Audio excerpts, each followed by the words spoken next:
Peace, YouTube. This is FleurBrun coming to you today with a new topic of discussion. Blissful solstice, everyone. I know I've been off for a while. I'm still in traveling mode. And I know I haven't done a live in forever and a day. So I thought I'd come on. I have a little time and I have a topic. Hey, Kay. I hope you've enjoyed your festivities. Peace, peace, peace. I know I haven't been on for a hot second. Peace. Peace to the east, the west, the north, and the south. You knew you. Okay, you always read me. You always totally read me energetically.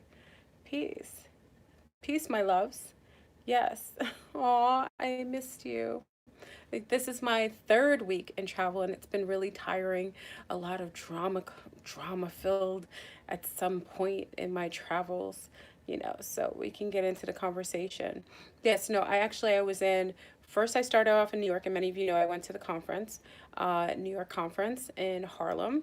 And then I headed on to Pennsylvania, where I headed on and I went to Lancaster, which I love going into Amish City because I'm an agriculturalist and I love them, and Hershey. And I was up in Bethlehem, Allentown, where else? Easton, Nazareth, all those biblical names in Pennsylvania. Then I was in Jersey for a short stint. Now I'm in Upper Westchester County and I will be back in the Boogie Down. I'm going to end my trip in the Boogie Down tomorrow. Did you know what happened to... Oh, so peace, everyone. I want to get into the topic of discussion that they're the handlers of consciousness, okay? And this is very relative to what is going on right now, and I'll share a bit of what has brought me to this conversation with you wonderful folks. You know, what's interesting is that during this solstice, winter solstice, it brought about another purge, an energetic purge that actually, yes, I didn't get to witness the blue light myself, but actually, I actually witnessed it via elsewhere. It was interesting because I didn't see it personally, even though I'm down here. I told you, but I've witnessed some other things. The rainbow is all in the sky, and I have photos of all the glimpses of the rainbow all over the Bronx, New York. I told you, last year in March, I had the rainbow event that I experienced here in the Bronx, New York. I'm not in the Bronx now. I'm actually in Croton and the Hudson. So I experienced it down here, but you can see it all in the sky still, remnants of it. It's crazy in the double sun. They're hiding the double sun. So a lot is going on in the Northeast, especially around New York City. So definitely I'll share that after we have this conversation. You saw the sky was green, Sari? Yeah, New York has a lot of really interesting things going on aerial wise. And it's notable. They're trying to hide it with chemtrails, but it's not hiding it enough. At this point, the reveal is on and popping. So we had double rainbows here in Southern Cali. The rainbow energy is still here. It's still permeating everything, and it's still affecting us. Okay, so much go. Hey, Sensei, I miss you, Mama. So, so much to talk about. Now listen, peace to everyone who joined me for the 13-day time jump. We decided to timeline jump. I made it through, I think almost 8 days. I made it through the rituals of the time jump. A lot of us collectively, a few of you joined me. Cypher joined me, some of Cypher joined me, and we decided to do timeline jumping. This one was so very different and it showed up right away, but I don't want to get into that because this conversation is relative. We need to get into conversation about handlers of consciousness and how it's showing up in strong droves, especially after the solstice. The winter solstice had basically created a huge reveal, and we started to see aspects of ourselves, our shadows, like pop out the galactic closet. Listen, family, FleurBrun got in an altercation that could have I can't I can't lie to you. I got in an altercation with a heron draconian that came for me. And let me just tell you, I was not prepared for this. When I'm out in the matrix, I don't really, I put up my, my guard and my protection, but this time I wasn't quite prepared. So I was at my hotel. This is, I'm just going to give you a little bit of a preempt of what these handlers out here are doing to mess with people's consciousness. And handlers are not just one handler per person. You can have one handler per conscious community. You can have one handler per couple people, couple of 100 people, and a couple of thousand people. We have handlers out here that are basically causing all kinds of upheaval in communities, in families, in their own lives, in business. They're out here causing wreck. So I'll tell you about the altercation because I came here. FleurBrun is about that life. You come for me, you already know what time it is. So anyway, I'll make along my. I was obviously I'm out here, and my Nazi lives out in the Matrix. So when I'm out here, I rarely get a chance to really engage too much. Usually I'm in and out. But this time, remember, I stayed for a long period of time. Kella said you were out here fighting. Yes, unfortunately, it got bouty. And I went out to see Aquaman. Big up to the Aquaman movie. If you've not seen Aquaman, I'm gonna do a breakdown of that and the Return of Atlantis. Aquaman was the bomb.com. I took my little ones to see it and their friend and their mom. Let me tell you, that movie was amazing. So after that, and sometimes when you get bouts of higher consciousness, like I felt like I was being triggered and activated during that movie. It was amazing talking about the mer family, mer people. I personally know that the Aquaman and some of the Alpha Centaurian representation and the waterways, it was awesome. So I'm not going to get into that, but anyway, I went to see Aquaman, and I was out in, like, a semi non it wasn't really a really upscale area. And my Nazis uh present day handler, he actually, my remember my Nazi who was a handler, now he has a handler of his own, and this one is some sort of I don't know what it is. She was born with a tail. I'm assuming it's draconian. She had holes all over her face. Listen, I can't even make this up. And she was waiting for me at my hotel. Listen, family, you come for FleurBrun, be know that if you come to stalk me and you aren't in peace, I'm a brick it up. So this draconian, holy faced, I've never seen anything like it. She had holes all over her face. I heard she was born with a tail. She was waiting for me at my hotel. This is my ex-Nazi's mate. He's only gone, he's falling down, and she's a handler. She's like stalking him. She stalked me. She found me at my hotel, and she came and thought she was going to confront me, but you already know, family, I'm about this life. So I'm prepared for reptilians. I'm prepared for Centaurians. I'm prepared for Draconians. I'm about this life. And she stepped to me, and she learned that when you come to the sisterhood and you're not prepared to deal with a sister, then you're going to be dropped. All I'll say is I'm grateful that no police were called. But I was ready. And I thought to myself, oh my gosh, once I'm out, yeah, listen, I was out in the Matrix, full on.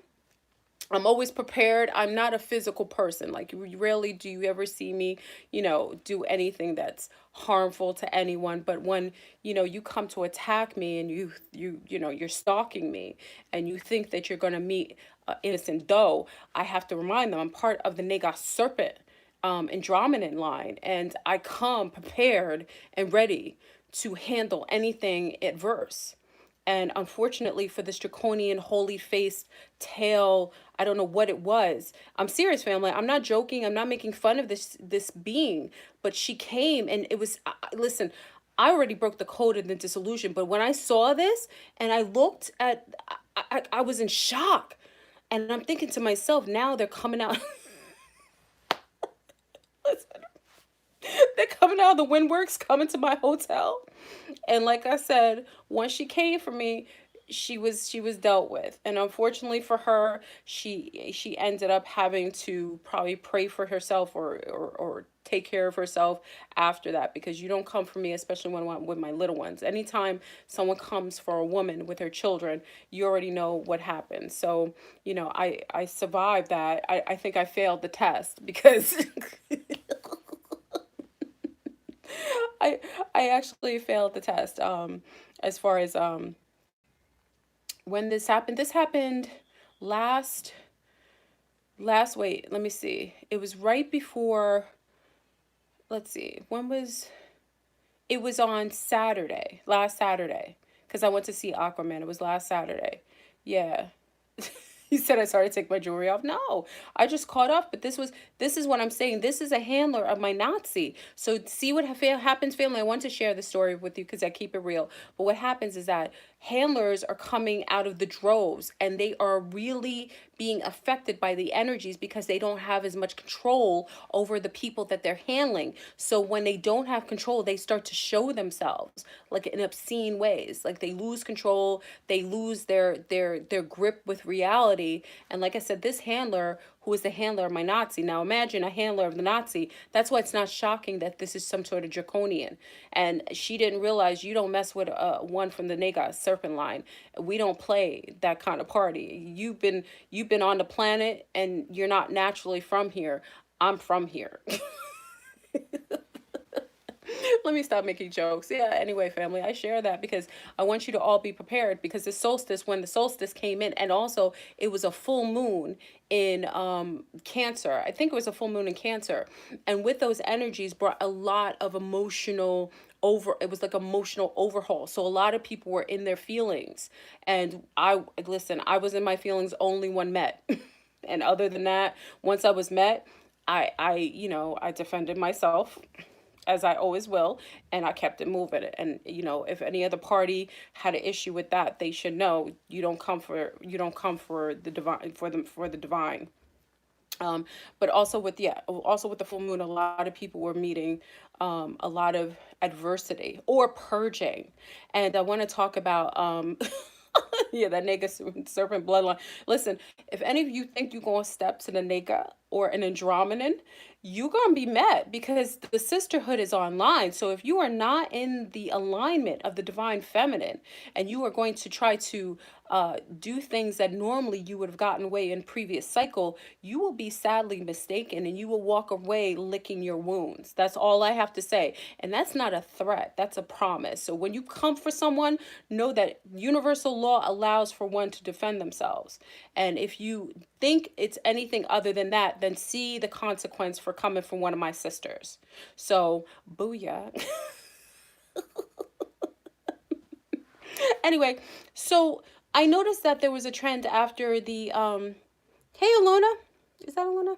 I noticed there was a trend of a lot of this purging, a lot of this energetic overhaul, a lot of the handlers showing up. And then I started to note all these massive amount of handlers of consciousness, these beings that have been purposefully inserted into certain communities, whether it's the love and light community, whether it's the yogi community, whether it's the Christian community, whether it's the pseudo conscious community, whether it's the galactic community. They had purposefully inserted these massive handlers, people that are handling mass amount of followers or people in that genre. And what I'm noticing is that it's becoming their behavior, the handlers' behaviors are starting to become more chaotic.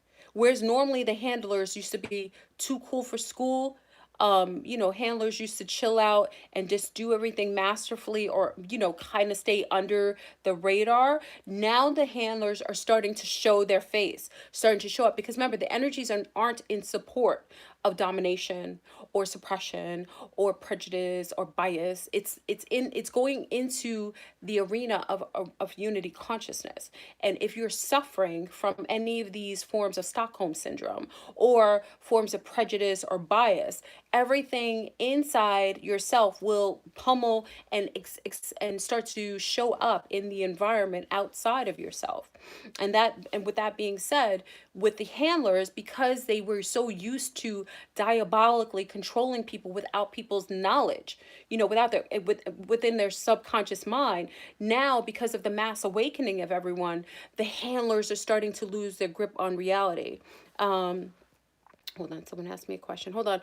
I'm gotta squint a little bit. Did you ever see the videos and supposed demon handler on the man woman in Hollywood circles come after Denise Richards, Julia Lewis? Do you have any comments on that? I have not seen EG. I have not seen the video. I will check that out and make a comment when I have a chance to see.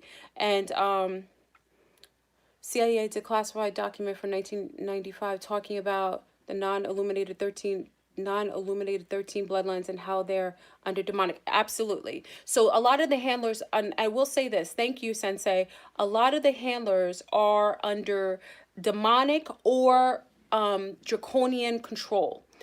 Obviously, a lot of these lines of control are associated with the Masonic orders and also the Luciferian and Satanic sect. So I have to add into some of the handlers that I'm seeing coming out that are absolutely showing themselves. Now, even when I went to the conference, big up to those who actually, Brother Rich, who held the conference. I wish it, like I said, I went to the conference in Harlem. I really appreciated going. I met some of the most amazing people that many of you who know me were there at the conference, which I thought was so, for no other good reason, me going to conference I thought was amazing. You already know how social I am. So I've had lunch with many of you, talked on the phone. I love chatting it up and meeting two new people. But one thing that I did know is that, many of you know that I have a little bit of admiration for a particular hip hop conscious head, which is B.O.B. And I publicly have always denoted that my fascination with B.O.B. and my allurement of him has been in alignment with his form of consciousness at the time when he first started coming out, disclosing aspects of cloning and forms of MK Ultra and that sect. I think he started to be illuminated and started to come on a sect in around, I think that was 2000. It was after 2012, so maybe 2014. I think B.O.B. Quote me, if you guys know the time frame, I can't remember. I think it was around 2014. I don't think it was preempt that. I think it was around that time. If I'm wrong, just I don't remember specifically. I know it was around that time after 2012. I denoted something at the conference which I knew previously, but I witnessed firsthand. And I'm Sagittarius. I'm all about understanding. I have to witness things and experience them sometimes to get an understanding of things that normally I can only get in concept. And I'm a bit of a researcher, so I love getting proof. But one thing that I did see that was quite disturbing, but I already knew, is that there was B.O.B.'s handler, Tiffany, what is her name? Tiffany, I forgot her last name. His girlfriend. She is B.O.B.'s handler. And why I say that is that I've noticed that since he had come out talking publicly about consciousness, about cloning centers, about the things that he was experiencing in the Hollyweird sect with other strangelings that are part of the dark Masonic Satanic Luciferian sect, I noticed that as soon as he had come out with his take on that, which was very authentic, I personally know that that was definitely B.O.B. 1.0. I always say it wasn't the clone version that came out. I personally know that that was him. But what I noticed is that his handler, Tiffany, oh gosh, I forgot her last name. Tiffany, whatever her last name is his handler now. And ever since she's been a party to him, he's changed an aspect of himself. He's showing up a little differently. Well, actually, I personally perceive it a lot differently. Oh, Burgess, thank you. Thank you, Haru. Thank you, Tiffany Burgess. Ever since she showed up on the scene, I found that B.O.B. has changed his tune quite a bit and is showing some low fields, whether it's B.O.B. 2.0, 3.445, whatever this is that's showing up, it is showing an aspect of him ever since they purposefully, I personally, this is my opinion, and I can't say this for certain, but I witnessed it. I personally think that B.O.B., the one that I have had admiration for ever since he's come out publicly. And I will say this, family, he is quite lovely in person. If you think he's handsome on YouTube or otherwise, person he is. He's quite a cup of tea. Big up to B.O.B. B.O.B., hopefully you don't take this too square. But I will say, I noticed ever since he's been attached to this one, and this, yeah, this being that has been inserted in him, also I feel has made him become more attached to um brother, what's his name, Brother Panic. Is it Brother Panic? Yeah, it's Brother Panic, who is known to be a Brother Panic is known to be a notable, what I consider to be part of the Baphomet. He is a part of the satanic sect. Now, people have a problem with me saying that, but it is only what he's denoted. He doesn't consider it to be Satanism to be something negative. He considers it to be the Baphomet to be something that was taken from aspects of something in ancient Kemetic times, to my knowledge. You guys can correct me on that, but obviously he is connected to what I know to be the form of Satanism that is now being highly emphasized in the brown community. I know a lot more brown people who are, other than the Boule. The Boule has always been Luciferian, not satanic. Luciferianism it goes back way further than Satanism. Satanism is quite new to our field. But I noticed that Bob is quite attached to Brother Panic, and was one of the reasons why many of you saw me not being too comfortable going, because I knew of that attachment and I wanted to witness, Sagittarius, like I said, we're always armed and ready, but we like to be up in the mix. I want to see it for what it was. But I do. William said, "Do you remember me?" William, were you at the conference? Maybe you at the conference, William. Um Oh, you said you're Lucifer and you own, whose mind do you own? Lucifer only owns whoever's mind allots for that kind of, and Lucifer is a concept. It is a construct of a construct of practices and beliefs previous to Satanism is fairly new, and it's come on the scene within the last, I say, 100 years. It's not even, maybe not even that old. Okay, so I noticed that the brown community is picking up crumbs from the satanic sect, and they are starting to take on the genre, which I know to be Satanism. And obviously, I rebuke Satanism. I feel like these entities are quite unsavory. They're not. They're zero kosher is about their belief system, and a lot of them are Aleister Crowley. A lot of these are Aleister Crowley promoters and followers. They follow a lot of the principles. A lot of them, have a little. They are in sync with a lot of the teachings and the practices of Aleister Crowley. Okay, and as you know, Aleister Crowley was a devout Satanist. Okay, so I'm not saying anything that's not. I know people will, defend what they believe in. I'm not saying, like I said before in the video, I don't denounce that Brother Panic doesn't have a lot of knowledge. I just, when you rock with Satanism and or the Baphomet, which Baphomet can mean a lot of things to different people, the goat, I take issue with that, and I also take issue with those who are into the genre of do as thou will, which is under the concept that you can do whatever you want and it doesn't matter who it harms or hurts as long as it's for the benefit of whatever you desire. Okay, that's my concept of it. Okay, so let me backtrack a little bit. Well, how is this denoted? How is this connected to Bob? Bob had, out of the blue, he was dating another young lady who was a singer, and I noticed that when this being Tiffany attached to him, he started to change aspects of his certain aspects of what I saw. Well, this happens in relationships sometimes. Aspects of himself started to shapeshift a little bit. And I noticed that the relationship with her started to veer him off of the path what I would consider to be more enlightenment or more ascension geared. I saw him starting to move away from aspects of higher consciousness and things that were devout into what I would consider to be more into balance of unity consciousness, and also forms of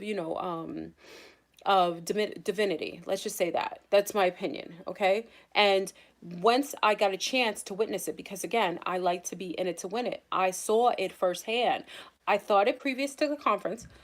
I saw this previous to the conference. Excuse me. And when I went to the conference, I fully saw it. She was sitting back in the back when, and I say it was feel really uncomfortable speaking in front of people who are metaphysically astute. And I noticed that Brother Panic was making he was really in what I consider to be in a state of braggadociousness. Like, this is my friend who's a superstar. Like, just in a mode like claiming Bob, and it makes me think that Tiffany might have been the reason why Brother Panic and B.O.B. might have been linked. I don't know that for sure because I know that B.O.B. does listen to a lot of videos. He's really intrigued by a lot of conscious, the pseudo conscious community. He's listened to Bobby Hemmett. Bobby Hemmett is an old schooler. Many of you may not even know him. Some of us from the conscious sect know Bobby Hemmett. Bobby Hemmett was teaching on occultism. He's really a master at teaching forms of occultism, talking about the angelic realms. He was not necessarily something that resonated with me, but I can appreciate the fact that he was teaching the masses a lot of the things that normally they would not have access to as far as occultism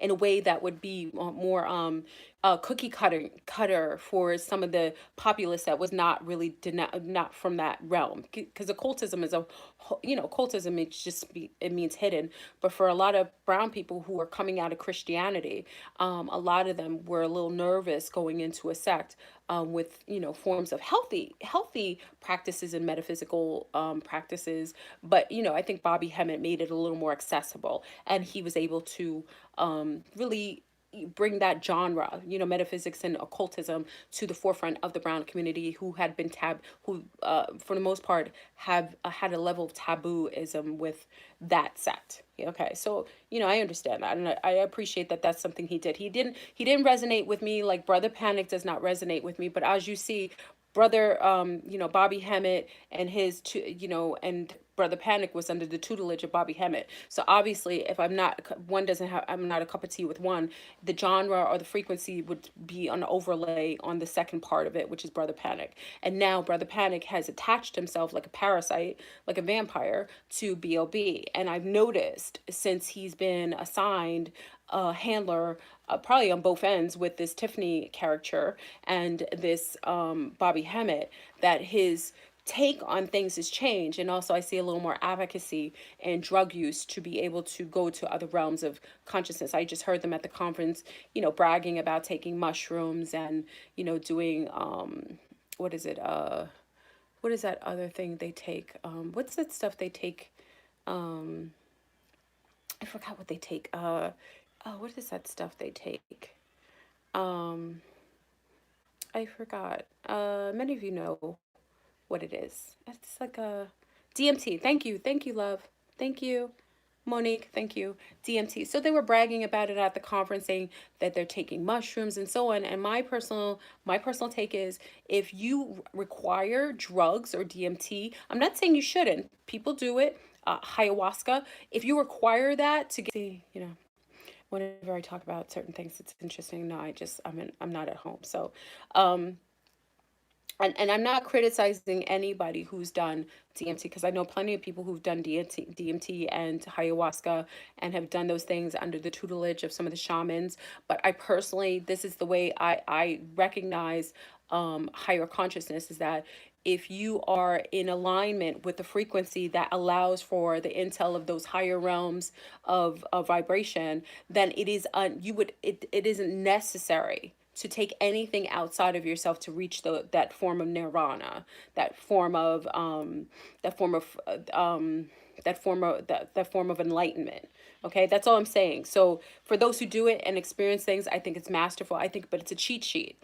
I think if you do it naturally, it's just like, I remember years ago they were talking about gold, monatomic gold, and I told you, family, I taken Ormus, which is the most, it's a form of, they do alchemically, they make like monatomic gold. And I remember, because Dr. Delbert Blair, big up to Dr. Delbert Blair, I remember him talking about it because he sold aspects of the gold. And I remember taking the Ormus and having an initial psychological purge within 24 hours that could sometimes drive people crazy. That's how it works with me, because again, I'm an Indigenous. Any chemical that is not natural, or something that's alchemically synthesize will go against my body. It's just what it does. So when I took the gold initially, it did a 24-hour purge, meaning everything that I did not resolve in my mind or in my life, in 24 hours, it comes in your head and you're resolving it like in real time. And then after the 24 hours of the purge, you're like you're on a high. And when I say I was high, like literally, as many of you know, I used to go dancing, and people would see sparkles around me. That's how high I was. Like I was I was putting cayenne pepper on my skin. I was at the highest form. But I remember that one of the teachers had said, one of a very respected metaphysical teacher said, you shouldn't require anything outside of yourself to get to that state of consciousness. If you're requiring it, then there is a detail that you're not getting it naturally and it won't hold. So I listened to that and tested the theory. And when I stopped taking the monatomic gold, I did have a dip, and that dip stayed there, and I decided to stay away from anything. And it's monatomic gold. It's, like I said, it's alchemically synthesized to mimic gold, so to speak, right? It was ormus. So when I decided to halt the monatomic gold, I did have a dip and it stayed there for a while, but I did allow it to do that and never return to that, because I wanted to naturally raise my consciousness. I wanted to naturally go up so that I wouldn't get a fall and it wouldn't be like an artificial key. Like, like you get a key to 5D and the key doesn't fit because you were lied to, because you didn't get there. You didn't really get a real key. You know what I mean? You get the real keys from doing the work, you treating people well, being a happy, being someone who is a good nurturer of the planet, treating people consciously with consideration, giving back to the earth. Those are things that will naturally raise your consciousness. And also, working within your realm of taking care of your body inside and out, being mindful of the people that you choose to be around you, filtering out those levels of thoughts that sometimes come in your head that need to be recognized as something and transmuted. Those are all forms of natural raising of consciousness that happen when someone does the work. When you do cheats and like DMT and ayahuasca, yeah, you're getting to see and witness things, but those things would come naturally if you did the work. And I don't want to consider it work if you just were in alignment frequency wise with the way that you live and walk in the world. You would naturally reach that in a natural way. So it's, you know what I mean? So I just noticed that we're talking about that. And I don't want to criticize, like I said, I want to criticize that. I just know that for myself, I know that that is something that is a cheat sheet that will disallow someone for truly entering 5D and above. It gives you the ideology. It'll let you see past that veil, but it won't allow you to stay there because you've not earned that privilege naturally to get to those higher realms of consciousness. Do you see what I mean? So I just noticed that, and I noticed that the woman Tiffany was sitting in the back of the room during the conference, and she was eyes on him. And there were times when you could see him let loose a little bit and look around and engage, and then you would see her peer at him, and then he would just stoically go back to whatever it was and looking down. And I noticed that's a form of control. I know control, and I know people under mind control. I know people who are targeted individuals. I've seen it before. I know people who are suffering from Stockholm syndrome. And even myself, when I was in those realms of having a handler myself with my Nazi, I can recognize, like recognizes like. I recognize it because I remember myself being in forms of control of somebody and going into like a rate, oh, let me get it together. Like his handler had him on point, and she did not allow him to stay any further than that. And I just found that to be interesting that I got to see that firsthand. And as I'm starting to see a host of other handlers, that now I'm just noticing they're handlers to the masses. Even with, you have in the ET community, you had people like Corey Good, you had David Wilcock. Those are forms of handlers that are handling the narrative of how we engage in the UFO and ET community. It was many a times where these males that are absolutely giving the entire narrative of how you're engaging with galactics and what the galactics look like in the view of what they consider, perceive, or say. and the whole community would follow the cues and hues of Corey Good. I even heard that he said that he has patented the name secret space station, which is insanity. Like, I don't even know, I don't even believe in all that nonsense anyway. I'm not in alignment with the Corey Good intel or the Wilcock. I know that they say some really relative things. Let me not take away everything that they've shared, because not everything that a handler shares is a lie. They will give aspects of truth, but then they will add misnomers in there to confuse the populace. And sometimes it's a matter that they don't even know it's untrue, because they've been inserted with a program that they're distributing at will. Okay, so a lot of times that's the case. And what I'm seeing is a host of huge, massive handlers. And why I wanted to make this video, and I just wanted to say and plead, it is unnecessary for you to have anyone tell you who and what you are.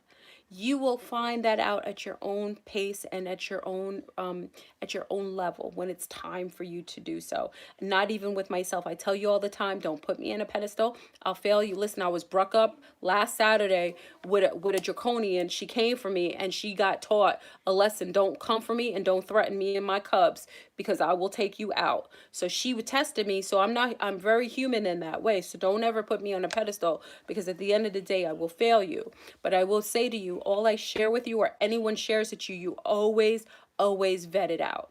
Do not take someone else's opinion as fact until you can confirm it, or solidify it as truth in your life at that point, in that time frame. It's very important for you to do that. There's no leaders. We had a host of leaders in the 60s and previous to that, and that was to teach. They were teachers. And once they passed away or were assassinated, a lot of them were assassinated or quote unquote assassinated in different timelines. Not all of us are from the same timelines with those assassinations of some of those leaders, but when that happened, that was the ushering in of you becoming your own masters, your own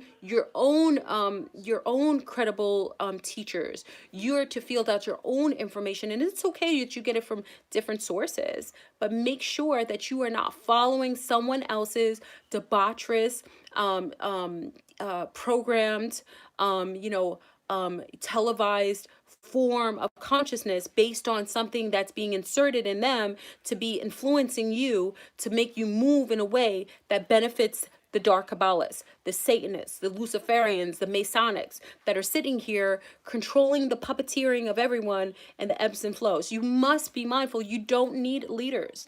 I talk to many of you and I see you on my feed. Some of you are some of the most amazing people that I've ever met. You are also masterful in how you show up. I learned so much from each one of you. I read the feed sometimes afterwards. I'm like, wow, that's amazing. I never saw it from that angle. Please be the teacher, be the change you want to see in the world.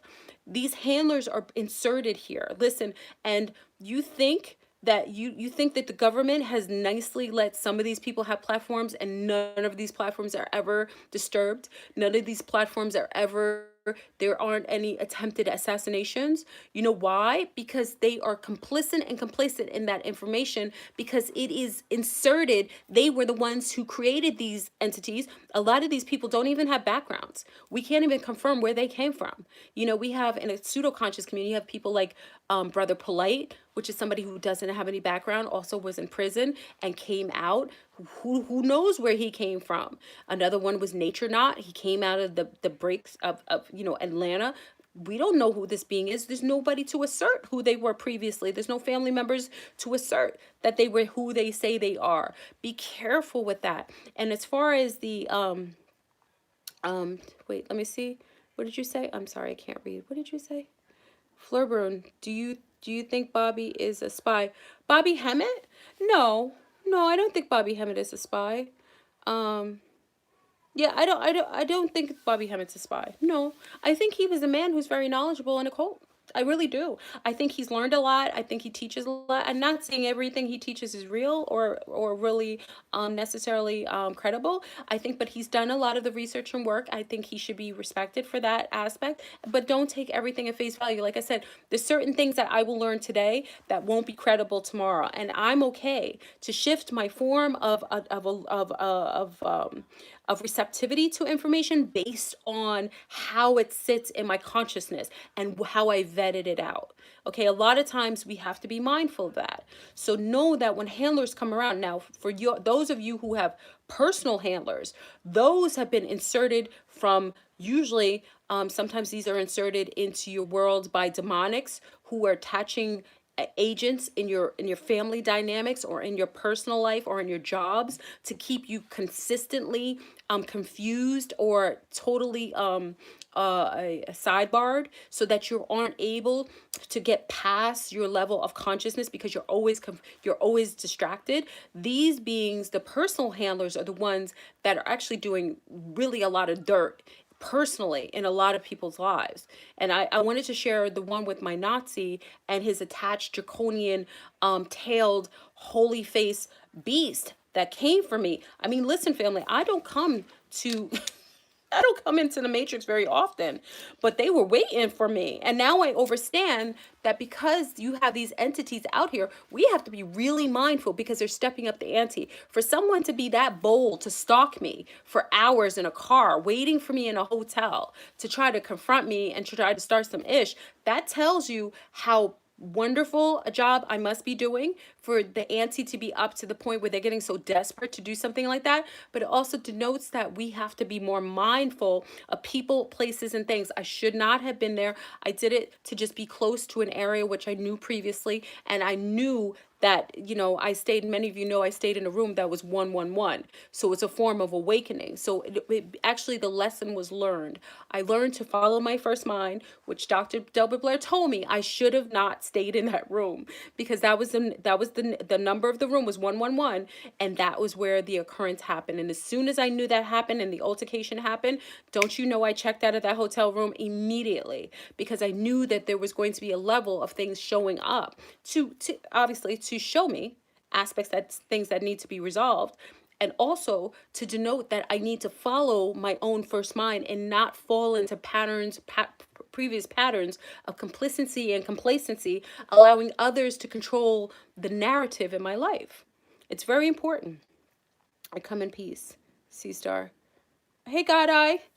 So I just wanted to share that with you.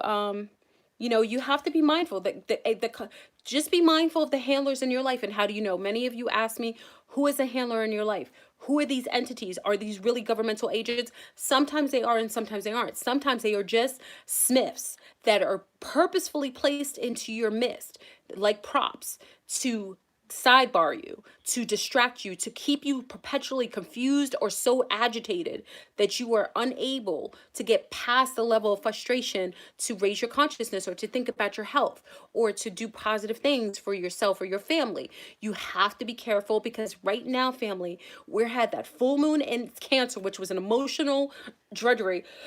We just had the solstice, which I found was a purge, a super duper purge. We have the event that's still on the precipice of still coming. You already know. I let you know what day I know it's coming on, but we're on the precipice of another event. So a lot of these purges are coming in. And big up to Luna. Luna Star also talked about, this aspect of things having to come up during this time energetically that have to be resolved, because remember, in the higher fields of consciousness, these aren't things we can bring with us. We can't bring the baggage. We can't bring the pain of our hurt. We can't bring our feelings, our loathing about ourselves. We can't bring those things, because those aren't things that exist in the higher realms of consciousness.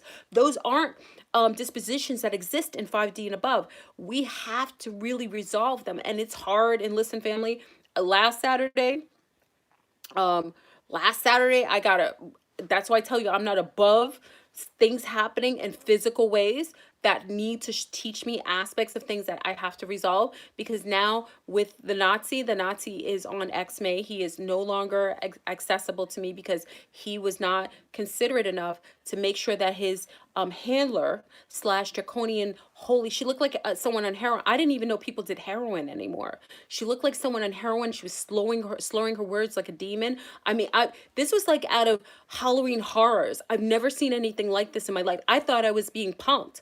This is what I'm saying. I thought I was being punked last Saturday because I went to see Aquaman, which is the bomb.com. I'll make another video on that. And then I walk out of the whole, I get out, I leave the movie theater with my girlfriend, her daughter, come with my little ones, and I see a draconian straight on.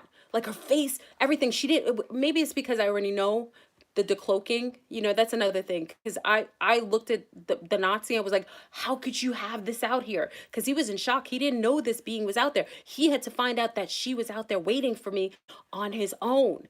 And he was in shock. I was like, what is wrong with her? She was slurring her words. But then when she came for me, family, I'm saying, don't, you need to not check yourself before you wreck yourself. If you come for us, and this is not just me, my nigga sea stars are fearless. When you come from one of the divine, especially we're equipped warrioresses, you're gonna be met with force. And then we got backup.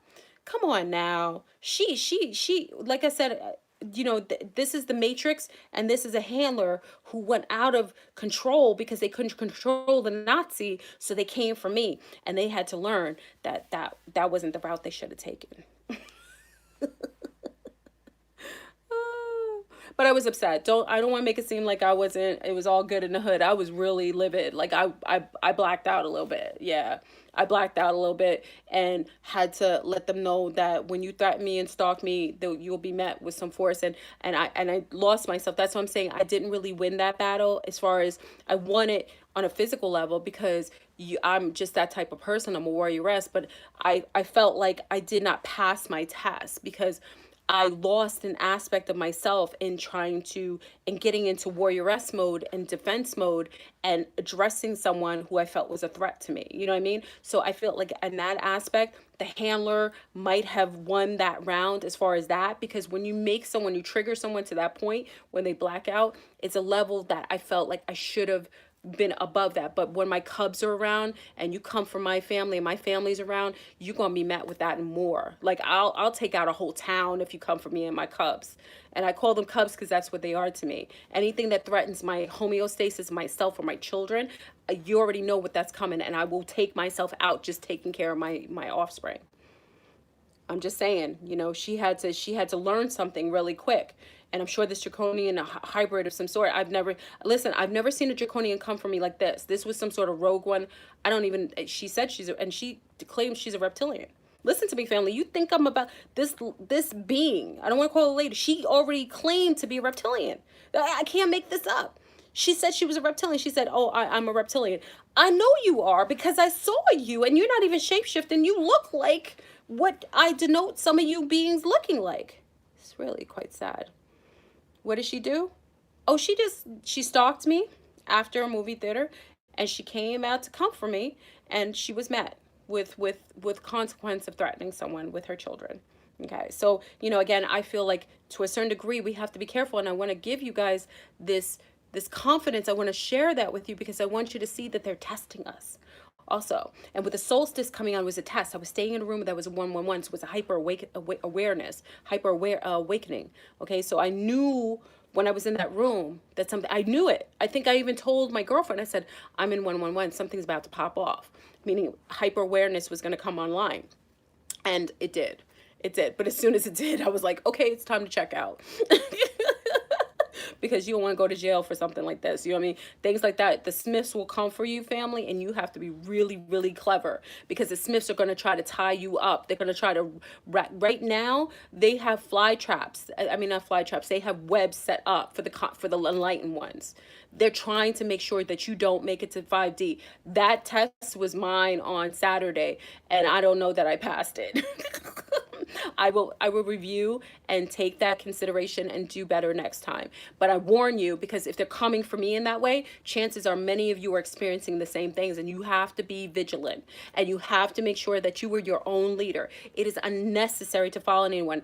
Handlers and Smiths will be sent into your lives to defrag you, to cause you to lose aspects of your reality, and you have to stay grounded in what you know to be. If it is not you personally, the thoughts that are coming in your mind, if the situations outside of yourself are unnatural to your natural state of being, then step away from that and keep it moving. Stay out of that. Enjoy the live. Gotta go, but okay. I commented chat considering ingesting, ingesting. I do not condone the use. Okay. Um, can you please share what happened during the confrontation?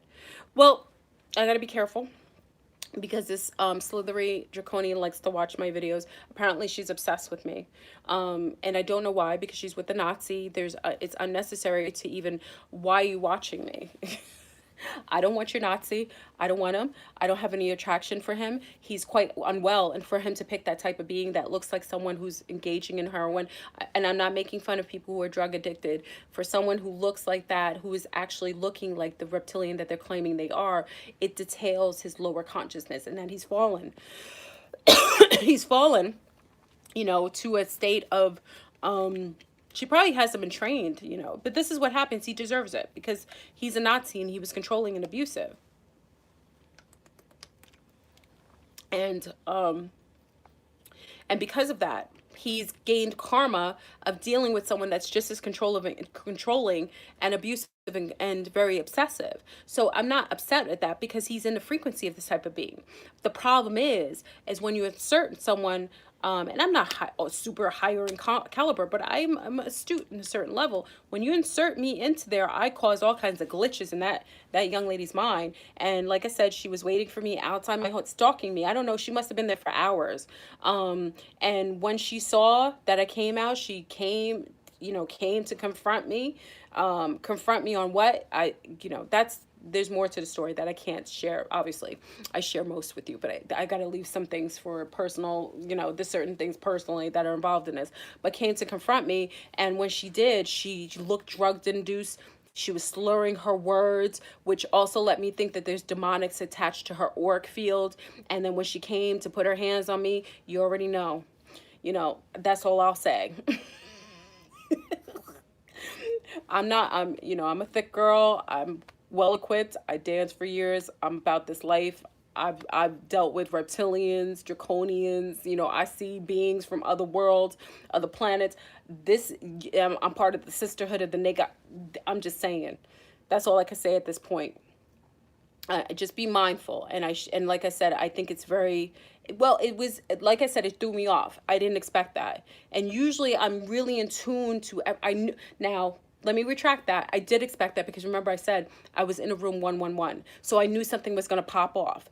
But it was all in alignment. It was necessary for me to experience that. And I'm grateful for the experience because I saw an aspect of myself that showed up aggressively. Aggressively, that showed up to show aspects of myself that aren't resolved, but also to show that I am quite capable of dealing with aversion. And I was really proud of myself for handling it very quickly rather than letting it linger too long. I mean, I was hyped up for a day, but I resolved it, and I transmuted the energies within 24 hours. It took time. So big up to Mr. Corey. Mr. Corey helped me. Mr. Kirk helped me out. I did accrue some of the most masterful men in my life, and they were able to give me a sense of resolvement, allow for the revealing verbally of what occurred so that I stayed in conscious state of mind. Because when you're going to in some sort of trauma like that, when you're physically engaging with people, you lose an aspect of your rationality to a certain degree. So I had to bring that back to myself by talking grounded earth signs. Mr. Corey is a Capricorn, and talking to my mate Kirk, those are grounded signs, and they allowed for that, because I'm a fire sign. I'm all about action. I'm triple fire. So when things come, I'm trying to burn them up. I'm trying to disinfect the whole building. I'm one of those where I'm, the roof on fire. Fire signs, we set the whole building on fire. If there are parasites in there, you'll see fire signs set fire to the whole place. That's what we do. We're masterful at being in action. But it's very necessary for you to resolve these things without going to this level. Like I said, I'm built for this. I am. And as you saw, I am built for this because of the level of intel that I get, the amount of experiences I have with different beings galactically and otherwise, and demons that I have experienced, including my previous Nazi. And not all Capricorns. Your powers are showing up. Yeah, yeah. You know, I think it was. I think it was very enlightening, and it was something that I'm grateful that I had the opportunity to see firsthand. But I'm telling you, coming out in the Matrix, I've been here. This is my third week. This will be my third week in the Northeast. You know, normally I'm in my Florida bubble with my beautiful outside the Matrix, and I am excited to get back to my bubble. I'm excited because the handlers out here are out of control. Y'all need to handle your handlers. Get rid of your handlers. Don't allow them to destroy your peace of mind. Make sure you make these handlers leave uncomfortably, make them uncomfortable so they're unable to attach to you. They are everywhere. These handlers are and they're getting desperate because remember, we're at the ceiling right now. We've hit the ceiling. I'm telling you. If you don't know, now you know. I got this old hip hop terms. We hit the ceiling at this point, meaning that we're about to break the glass ceiling. We're there. Some of you already cracked the ceiling. And because of that, you have these parasitic like spiders. You know how spiders know that the light, they always build their web right around the light because they know that, you know, the moths and all the flies at night are going to fly towards the light, so they catch them right before they get to the light. This is what's happening with these parasitic agents. With these agents, they are setting up shop. They are building webs to catch the enlightened ones. The ones who are unaware and not very experienced, they're trying to catch you in their web before you get to the ceiling, before that ceiling cracks. So as soon as the ceiling breaks and we're out of here, they are trying to catch as many enlightened ones so that you're unable to ascend to a higher level of consciousness. They're doing it with drugs and alcohol. Many people are engaging in tons of, listen, if there's anything that you know I am a promoter of is soberness. You aren't going to make it to higher realms of consciousness if you are addicted to things. Remember my coffee. I am not, remember family, I am not oblivious to this because I was addicted to Starbucks coffee, even the decaf. And when I stopped, I realized, okay, even the decaf wasn't healthy. So you have to release your addictions. You have to release your addiction to drama or your addiction to unhealthy partners. Or your addictions to unhealthy foods. You know what I mean? I even here, like I found it interesting that I'm in the Northeast and um I found it like the foods are different. Like I went to go find some callaloo. I've been craving callaloo for like my girlfriend. I've been craving callaloo for a while, and I couldn't find fresh callaloo because I'm a Floridian. So I'm used to, you know, now I'm a Floridian. So I'm used to getting fresh callaloo. I couldn't find it anywhere. And I found it so interesting that here in the Northeast, you know, my body doesn't feel as clean and clear because I'm not getting access to my fresh fruits and veggies, and it messes with a little bit of my peace of mind. So that hampers, that's why I'm also in alignment of that kind of interaction because just my own um, nutritional practices have changed and altered based on me going to a cooler area, not being adjusted or adjusted to the climate change of going to the colder arena. Also, the beings that I'm encountering in a lot of aspects out there in the matrix aren't they're sleepers. They're empty seaters. I've encountered a lot of empty seaters who don't even know anything's happening. Like they're okay eating like their low field food and GMOs. They're unaware that anything is happening energetically. They're asleep. They're literally either empty seaters or they're props. And I'm noticing there's in the Northeast. I didn't notice this before, but it's probably why I had to move and I wasn't in alignment with living here anymore because a lot of the beings here are low field. They're not in alignment with higher consciousness. Not everybody, but a lot of them are really low. And Kirk and I had this conversation because Kirk is always in New York. He was like, oh my God, when he gets off the plane from Florida, he feels depressed when he gets in New York. Like he feels depressed. Like he actually feels the he actually feels the heaviness of the low vibrational field like pressing on him as soon as he gets off. And it's unfortunate that that we have to listen. You if you're on this right now, you have everything necessary, every tool necessary and for you to be able to handle what's coming for you. But you have to really pay attention and disallow from any handlers to control aspects of your life. Listen, and I tell you from a position of being there, being a part of that, having a handler for umpteen years, for quite a few years under that handler, I was really, really depressed. I couldn't even breathe. It felt like my lungs were being pushed upon by this being. I felt like my shoulders were heavy because I was engaged with a being that was so heinous and so non-empathetic. And he loved me. This is the crazy part, right? He loved me in a sick, diabolical way. And now he has a handler of himself, and she's sicker than him. She's walking around looking like a draconian and full on. She's got a tail.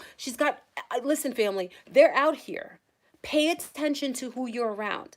Don't allow for handlers to attach themselves to you. If you see a handler coming, you could smell them, you could taste them, you walk the other way or run. If they're trying to stalk you like mine was. I didn't run. I just dealt with the confrontation. I never liked New York.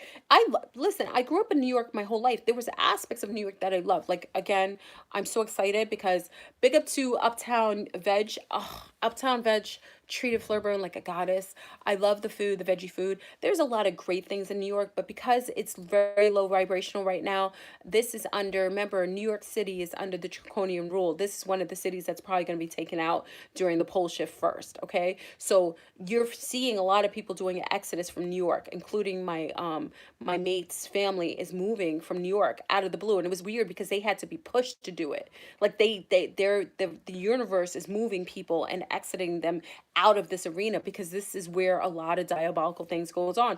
The undergrounds of New York is really diabolical. You know, there's a lot of rituals going on. This is Luciferian grounds. New York City is now, I didn't say Satanist. Listen to me, family. This is the Luciferian playground. This in LA, okay? LA, California, LA and California, New York, London, what's the other one? I think Paris, France. Those are all Luciferian playgrounds. We're not talking about above ground. We're talking about the diabolical children sacrifices, the animal sacrifices, the occult rituals are happening all underneath the grounds daily. That's why you feel like it's such a heaviness and a low field, energetic field around New York. You know, a very in tune person to bring. Yeah, and oh, London is central. Hey, Maitreya, beautiful mama. Just be careful and remember, handlers will make you sick. And for my C star or my sun star right there saying they're sick, be careful. Handlers will attach to you. They're parasitic and they will make you ill physically. Be mindful of your people, and these people online, you don't know their lives. People are not as transparent as me, people, and I keep certain things from you too, because certain things have to do with my family dynamics. I got to be careful sharing too much, but I share more than I should. Not everybody's going to be as transparent as FleurBrun. I'm telling you. You have people out here lying to you, making up these false set of lives. And I've seen them at the conference. I saw some of them. When I looked and I saw, people got upset at me talking about Brother Panic. I saw him firsthand. He is in high vibrational. If he is a god and he has mastered the realm of physicality and spirituality and metaphysics, why does his physical look so hampered? Why does he look so unhealthy when you look at him? Why doesn't his light shine? Why isn't his auric field permeating past this level of darkness and grayness that surrounds him? If he is such a perfected teacher and someone who's mastered the levels of occultism and mastered, because I know occultists that are satanic, and you can see their or it's huge. It's not necessarily light, but it's huge. And they look more physically astute and strong. This Panic did not look strong. He didn't look healthy. And that's why I'm saying you got to be careful who you're following, because I saw him firsthand. I never got a chance to meet him personally. I wasn't going to see him. I was actually going to see, oh, actually, big up to brother, Aline Bay and his wife who made vegan pizza for me. I really appreciate it. They came to my house. I meet people like that who come to my house. Alan Bay was welcomed to my house a while ago with his wife. I loved loved it. And they were at the conference. My professor, who I haven't had since I was 17 in CCNY, Professor Jeffries, showed up, and it was a surprise for me. He was at the conference. He's 82 years old.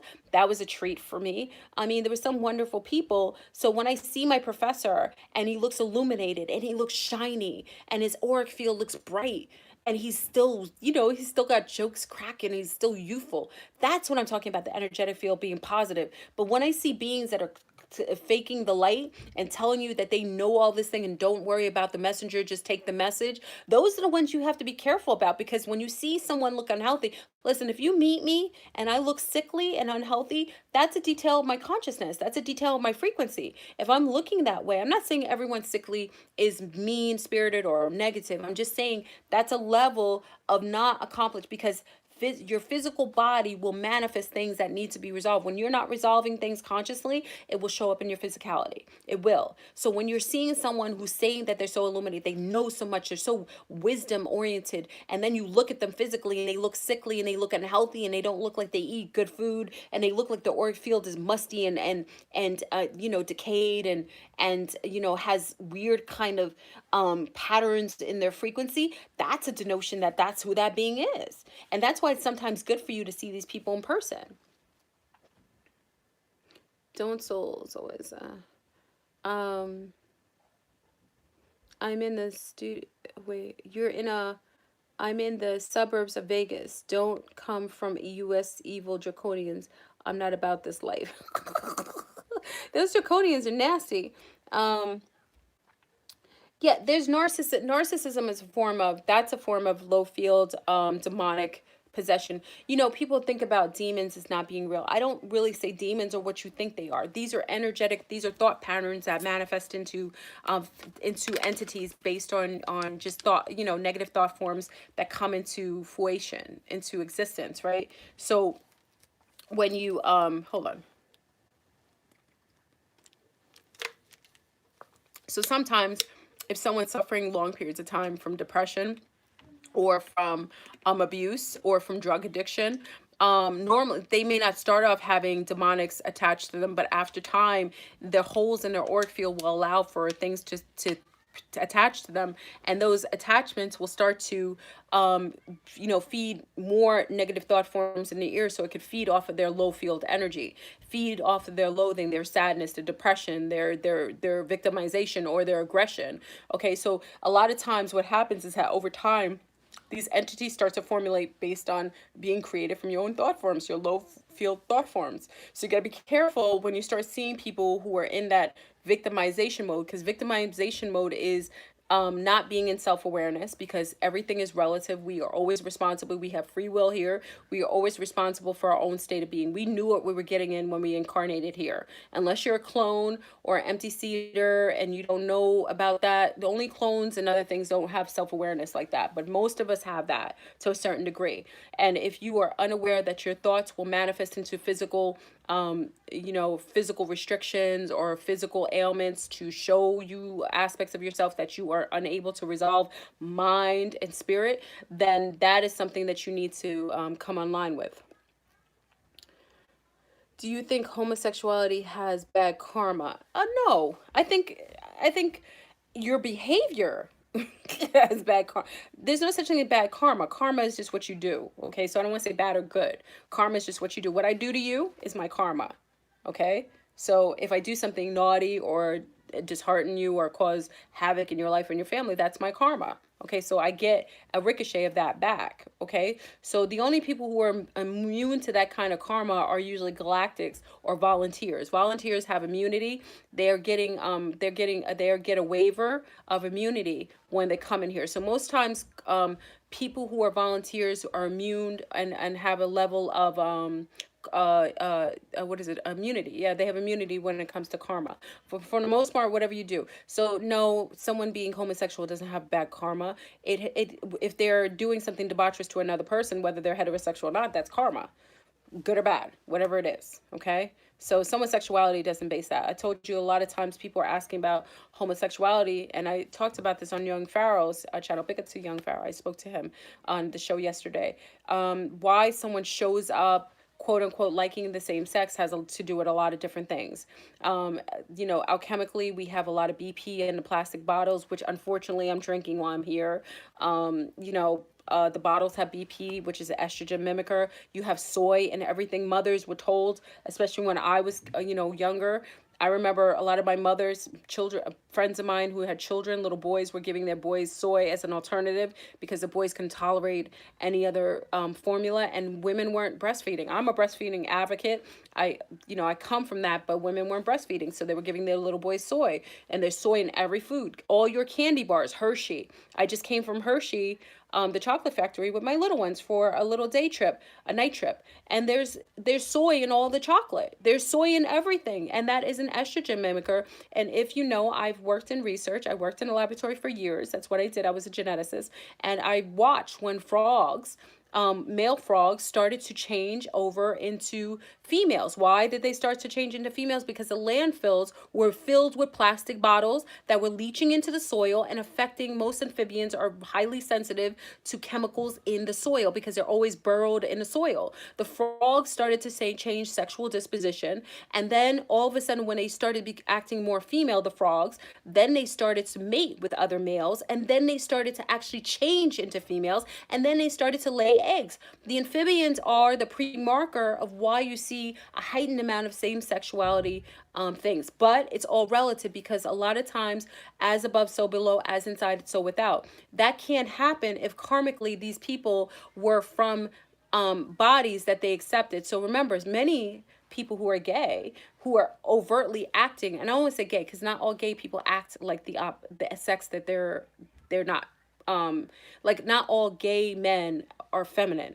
Not all gay women are masculine. Let's just say that, because I think people take that in consideration. But I'm talking about the ones who do mimic the female, like males who mimic female attributes, and females who mimic male attributes. A lot of times you don't realize in a previous incarnation they were the sex that they're mimicking now. They were the sex. So let's take a male who used to be a hyper sexy female in his previous life. She was amazing. She was maybe like, she had gams, beautiful legs. She was beautiful. She liked red lipstick. And this was a female in a previous incarnation. Then she incarnates, because we're at a pinnacle point. We never used to do this. She jumped into an incarnation where now she's a man.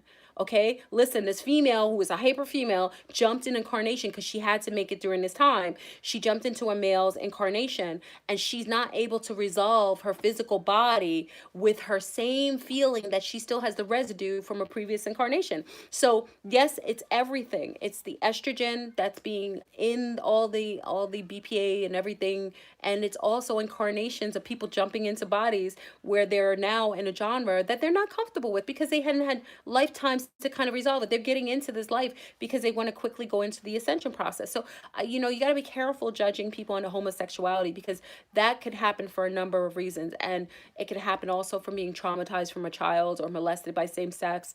That opens a taboo, a box, Pandora's box, that allows for them to have more of an allotment for that permissibility to be with same sex. Some women get traumatized by their fathers being cheaters or womanizers or women beaters, and the women end up getting traumatized and don't want to deal with men at all, so they end up having more lesbianic relationships. It's a host of reasons for that. So, but it doesn't make them negative, and it doesn't make them to be harmed or abused or to be talked about heinously, because just as many homosexual people that show up in the world beautifully, there are heterosexual people that show up heinously. Okay, so we got to be careful about that. Okay. And I come from research, so I see it from such a very unique, balanced perspective. I know some beautiful, beautiful gay males who are so loving and so environmentally, positive, and they do more for the environment than some heterosexual males I know. Like, they'll go out and save animals, or they'll go and they'll recycle like I do. I mean, what I'm saying? So we have to be really mindful of being so heinous with, you know, um, really, really heinous and judging. Um, oh, for Zaza Ali. Yeah, big up to the Sea Stars who talked at the conference about Zaza Ali. I heard about her incident, and I don't personally know really what happened. I just heard an aspect of what happened over there when she was planning a retreat, and she um, didn't tell everyone that the place was canceled, and that people were flying up there and were kind of left out. Let me just say this. From someone who plans a conference on her own, remember, I had zero. I did the conference on my own. I ponied up the money myself.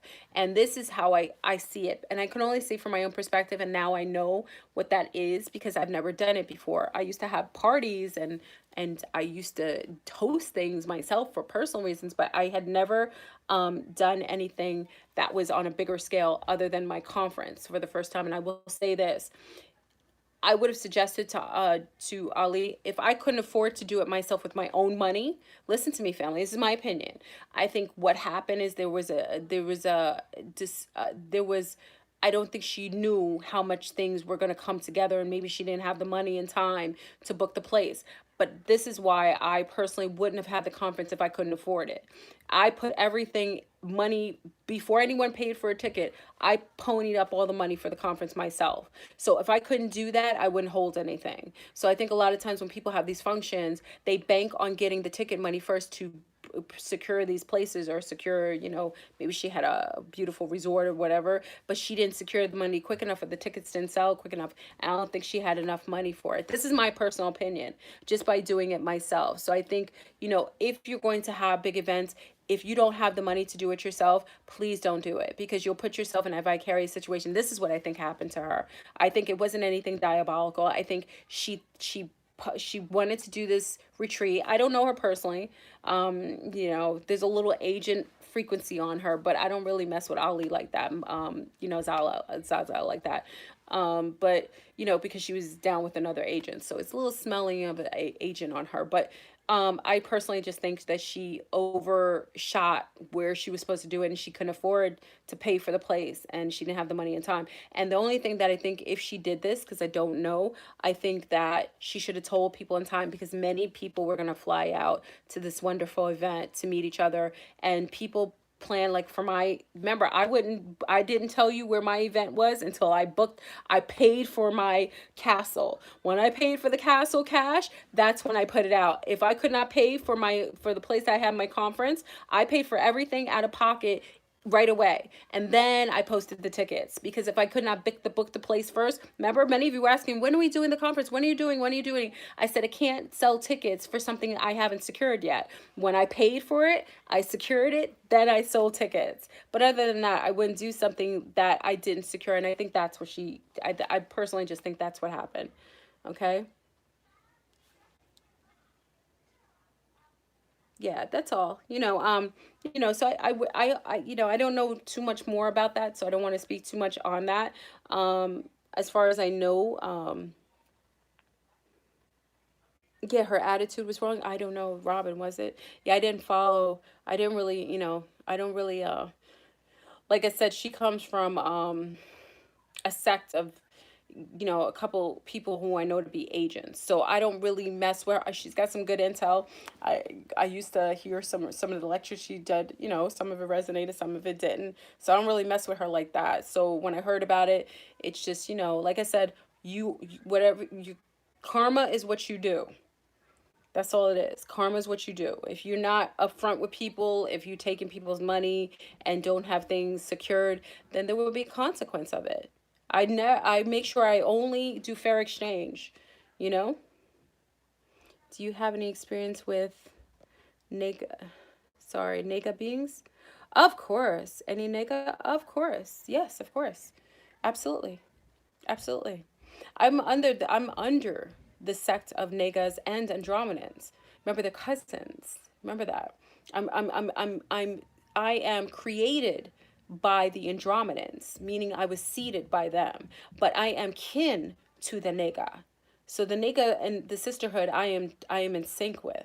Yes, so yes, I've been in alignment with the Nega. I'm down with the Serpent Queen all day. It's why The serpent has been demonized. It's why in every tale, even in the Garden of Eden, she's been demonized and created as a boogeyman to everyone. It's why Medusa was considered the ugliest woman, and she turned people to stone. Medusa had snakes on her hair. It was dreadlocks. That's all it was. And she was part of the Naga serpent. So people create these stories and tales, but it's from their own ignorant perspective, or the perspective of what position they were with those Nagas. So when you hear about the story of Medusa, she had dreadlocks, okay? She was a dready, and she had dreadlocks that likened her to a snake, snakes in her hair. It wasn't that. She was from the Naga bloodline. So they're telling you who she was. That's all that was. Medusa was beautiful. She didn't turn into one to stone. Men could not resist her. She was one of the most beautiful, stunning women that men would stop like they were in stone to watch her. She actually overcame kingdoms based on her, because remember, Nega, the way that they entrain men is different than the insectilians. Insectilians do it with their pheromones. The Negas do it with their eyes. Okay, so that's who she was. So for them lying on her, saying she was ugly and she turned people to stone, that's a lie. She actually turned them. They actually were entrained by her beauty, and they were overtaken by her. Okay, that's how I know it to be. How do you figure out your bloodline? Well, I mean, your bloodline, basically, when I talk to people about their bloodline, you have to know a lot of factors. You should, I don't want to even get, a lot of times I try to refrain from having conversations with people about bloodlines if they don't even know their blood type. If you don't even know your blood type, that's something you have to find first before we can, that's even that's basic. Okay, you need to at least have your blood type. If I don't know your blood type, it's hard for me to even get in conversations of that. You should be proactive in your own lineage. Okay, so I know a lot of lineage for a lot of brown people has been misappropriated. A lot of lies and misnomers have been created to keep copper brown people from knowing and acknowledging their lineage. But realize, family, just like ants and insects and animals, you have all of the information within your codons, in your very cells. All the information about who and what you are is inside of you. Why can't you access it? Because you are not matching the frequency of intel on yourself. So when you match a certain level of frequency that allows for that information to be released out of your codons, that's when you'll remember aspects of yourself. If you're not there yet, it means you're not matching the frequency of that information. You got to work on self. You have to become more self-aware. If you're still eating diabolical food, I'm not saying you can't have things once in a while. I'm not talking about that. I'm talking about balance. But if you're still in the realm of having issues in your personal world, and that's not resolved, then you're not going to be in the position to expound or to retrieve information from your very cells. Most animals, insects, all of them are born with all the information of their ancestors inside of them accessible. And that's why you see ants do what they do as soon as they're born. They know what to do. They don't have to be taught. They don't have to be reminded. Beavers don't have to know. Some of the things they are seeing, and they influence how they do things, but all of the codons are released in them, so they intrinsically know what they are. You'll never see a leopard act like a lion. You'll never see a dog act like a duck. Only time that happens is if there's a trauma and they're exposed to something that is not in the alignment of who and what they are. You can always find out who you are, but you got to start off with your blood type. If you don't know that, that's where you start. We eat too much wheat. Yes, wheat is the devil. Oh, if I did a video, listen, family, wheat is the devil. Some of you talk about Satanists. No, we need to talk about wheat. GMO wheat is why we're sick. And for anyone who has heightened amount of copper in their skin like me, I'm copper, and the brown people, you are anti to wheat. Wheat was created. It was genetically modified to alter your bloodlines and to mess with your lineage. It causes brain fog. It heightens up autism. It also causes all kinds of autoimmune reactions for all of you. And I'm talking about lunars too. Lunars too. Some of you are not aligned with that wheat. Many of you who are enlightened, actually, the more enlightened the lunars are as far as being in the love and light community, they don't deal well with wheat at all. Anyone who is what I consider to be ascended in consciousness does not do well with GMO. That's also how I know who you are. If you do well, like I know trash cans. I know people who eat like trash cans and it doesn't affect them. Their stomachs don't bother them. They can eat 24 hours a day. They can have ice cream, cakes. Nothing bothers them. They don't get gas. They don't have issues. Those are people that aren't here for the awakening. They're not here. The people who food bothers that are genetically modified are the enlightened ones, because it was meant to distort them. It was meant to mess with them, but also it helps to teach you. It actually helps to trigger you to do something different. Wheat, soy, sugar, distilled sugar, which they used on the indigenous to this day. Many parents don't realize every time you give your kids candy, you're making them into you're prepping them to be an alcoholic. Okay, because distilled sugar and sugar is all the one and the same. They put sugar in your toothpaste of your miss. Listen, we could talk about handlers all day, but they don't even need handlers because they've incepted the foods that you put in your body. And people said, how do you know? Because I don't require food to sustain myself. Listen to me, family. You know what I stay thick all the time is because I eat food. My ancestors didn't eat like that. So when I am in fasting, many of you see my videos on fasting. Do I look emaciated? Do I look sickly when I fast? No. I look healthy and I look good, right? I look real. I look authentically illuminated. You know why? Because my ancestors didn't eat like that. They weren't garbage cans. They weren't shoving things in their mouth that mute their sensories. When I fasted for 21 days, let me tell you, family, I from the third day of fast, my hearing became acute, my eyesight became acute, and my sense of smell. That's what wheat is doing to you. It's muting, all the foods are muting your senses, making you susceptible to permeation through mind control. Take away all those foods, all those GMOs, you feel amazing. But it's crazy because you'll feel like, oh my God, all this time I've been under control and it's all the food. Um, what is the bloodline of the royal Nigerians? Oh, Nigerians. Well, it depends on if they're how long their ancestry's been in Nigeria, man. But we've had a lot of nomadic bloodlines, lineage going through parts of Africa, especially since colonization has been a factor in the continent of Africa. So it's hard to say. The royal bloodline of Nigerians, to my knowledge, are connected to Centaurians, if I'm connecting it to the galactics. Okay? Those who are Nigerians are usually connected to the Centaurians. Okay, what they consider to be the tall, when Brugman talked about oh my gosh, my eyes. Family, if you see my eyes shapeshift, listen, I can't help that because someone showed it and I'm looking at my eyes shapeshift on this camera. And I'm sorry if you're seeing it, but I don't say that I'm not something. So if you see the eyes, because I'm looking right now and because I'm hyper in awareness, I'm seeing my eyes change shape. So if you see it, it's not, listen, just,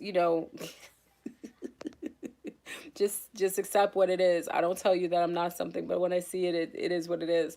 The Centaurian, the Nigerians are usually connected to the Centaurians, and the Centaurians are also the ones that they procure.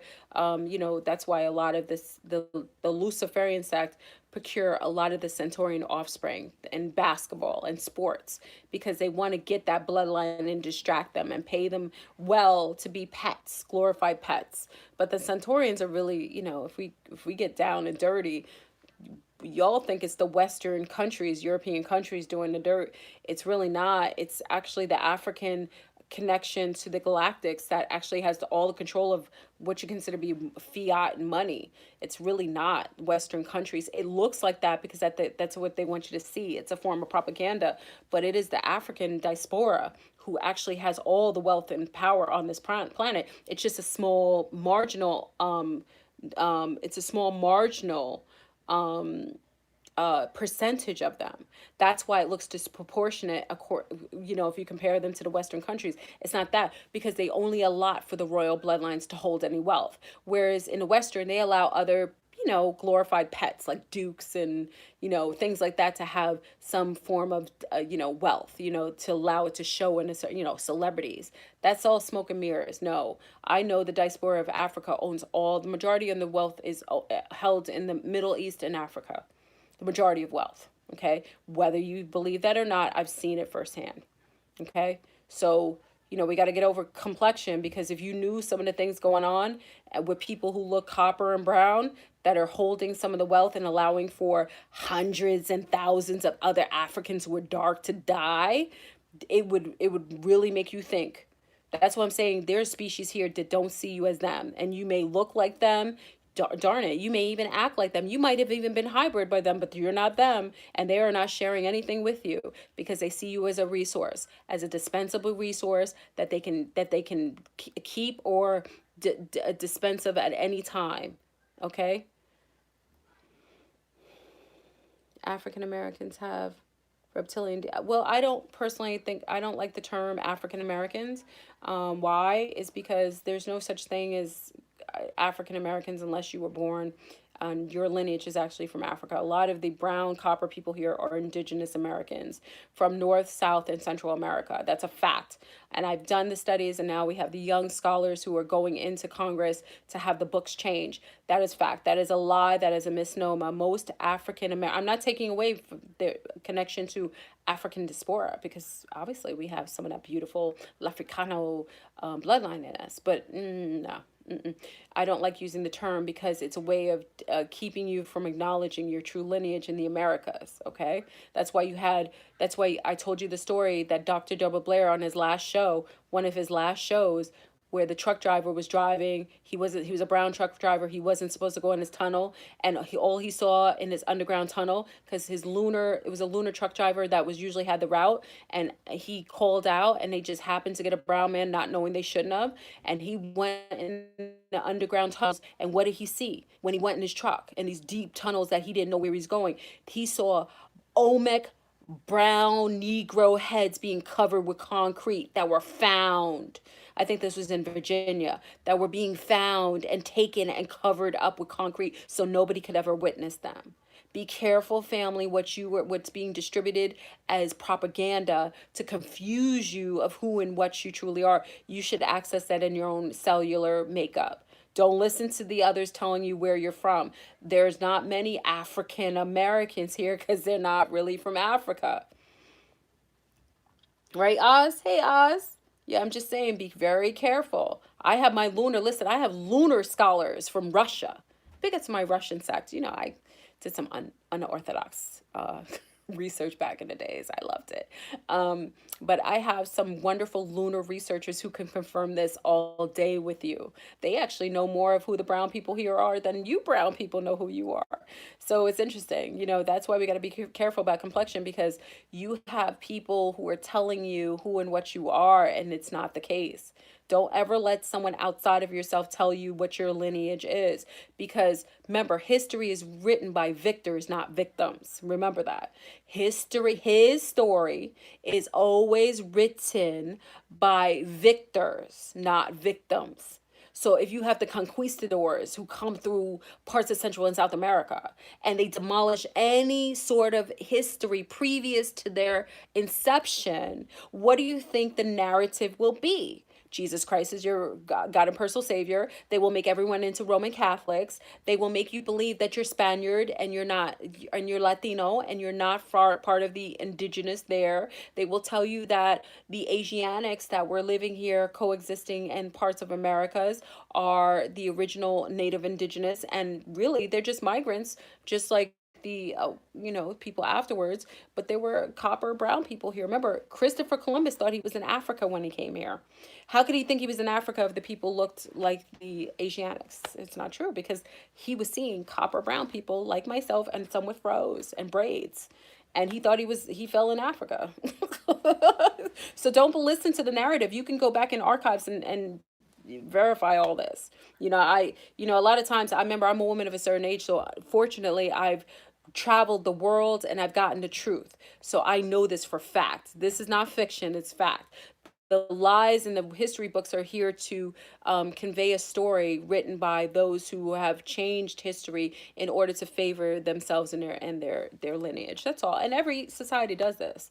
Brown, copper, lunar, it doesn't matter. Everybody does it.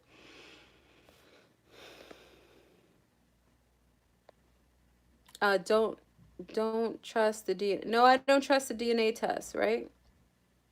Yeah, I told you what they shapeshifted my DNA test. I did that DNA test years ago. They changed. DNA. I'm trying to get. I want DNA tests done by those abroad who have a better idea of who we are. Um, I'm melanin dominant, O positive like you, FleurBrun. What are some other things I can do to find out my bloodline? I stay away from standard ancestry tests.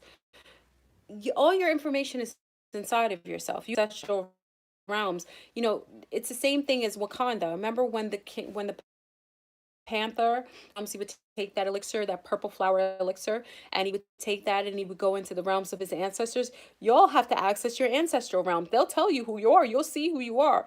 Many of you, and this is where I do respect Brother Panic in this way.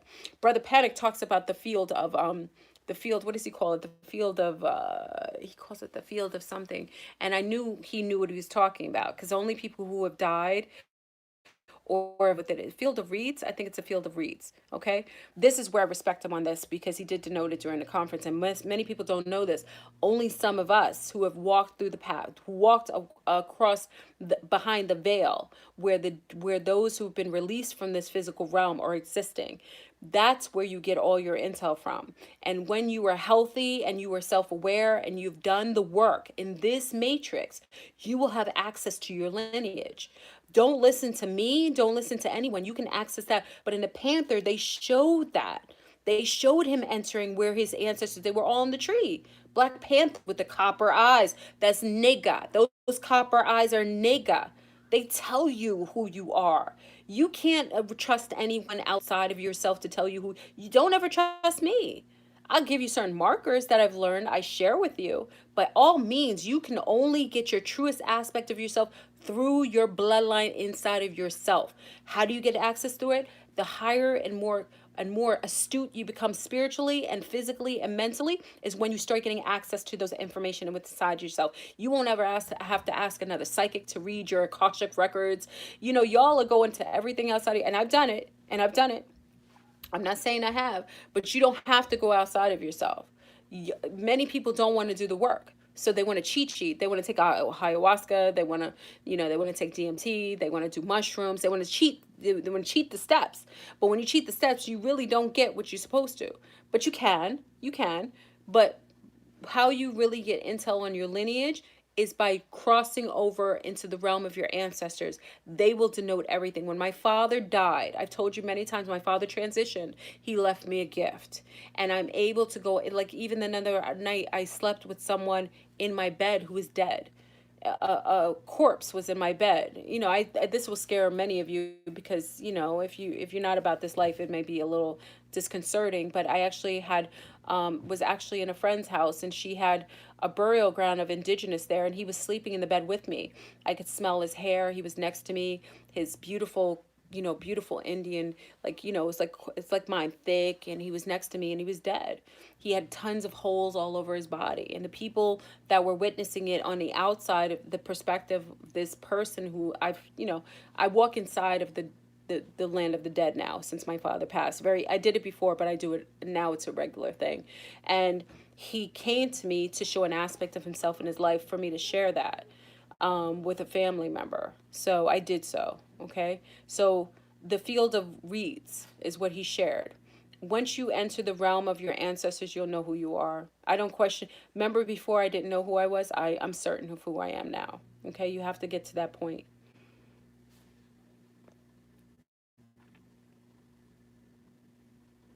I have OBE recently. When I looked in the mirror, I had copper eyes. Yeah, that's the copper's connected to the copper's connected to the I know, to the nega, the serpent. Okay? It's the copper glaze that comes from being part of that serpent bloodline. Okay? You see a lot of people in certain areas who have that. So, um can I have the charger? Can you give me the charger? No, the other charger. Thanks. Yeah, I needed. I first learned of the copper. I saw them before when I was walking in a realm, and I noticed that they had the copper eyes. Not only the copper eyes, they had the gray in their hair, and they were born with the gray. So that's part of the nega. That's how I recognize them in a physical form. Okay, that's usually a denotion of the nega line.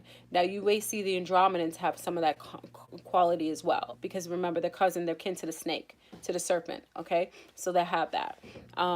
But what was I saying? Thank you, hon. The draconians and some of the insectilians. Now the insectilians, sometimes it'll be weird because the insectilians, depending on their, is it connected? Because I don't think, okay. I know for a fact that draconians always have the red eyes. They always have the red eyes when you take pictures, but they're not the only ones who have the red eyes. So I know there's only a few insectilians that have the red eyes. Usually the insectilians have like a bluish, green, like when dogs or wolves are outside and you see the translucent glaze over their eyes when they're in night, and when they're when they're because they're nocturnal, when they're outside you see that glaze. The insectilians tend to get that bluish greenish glaze. I notice that with them a lot of times. It's not always that, but I notice them. So I won't say that all, because some of you see some of these actresses and so on, and they don't have the red eyes. They have that bluish, or that, so it's a weird silver look over their eyes. It's a little scary though, because gives you the heebie-jeebies. Their eyes doing that when you take pictures. It just doesn't feel right. It feels insectilian or coldish. Okay, but the draconians, definitely, they always have the red overlays on their eyes when you take pictures. That's a draconian bloodline.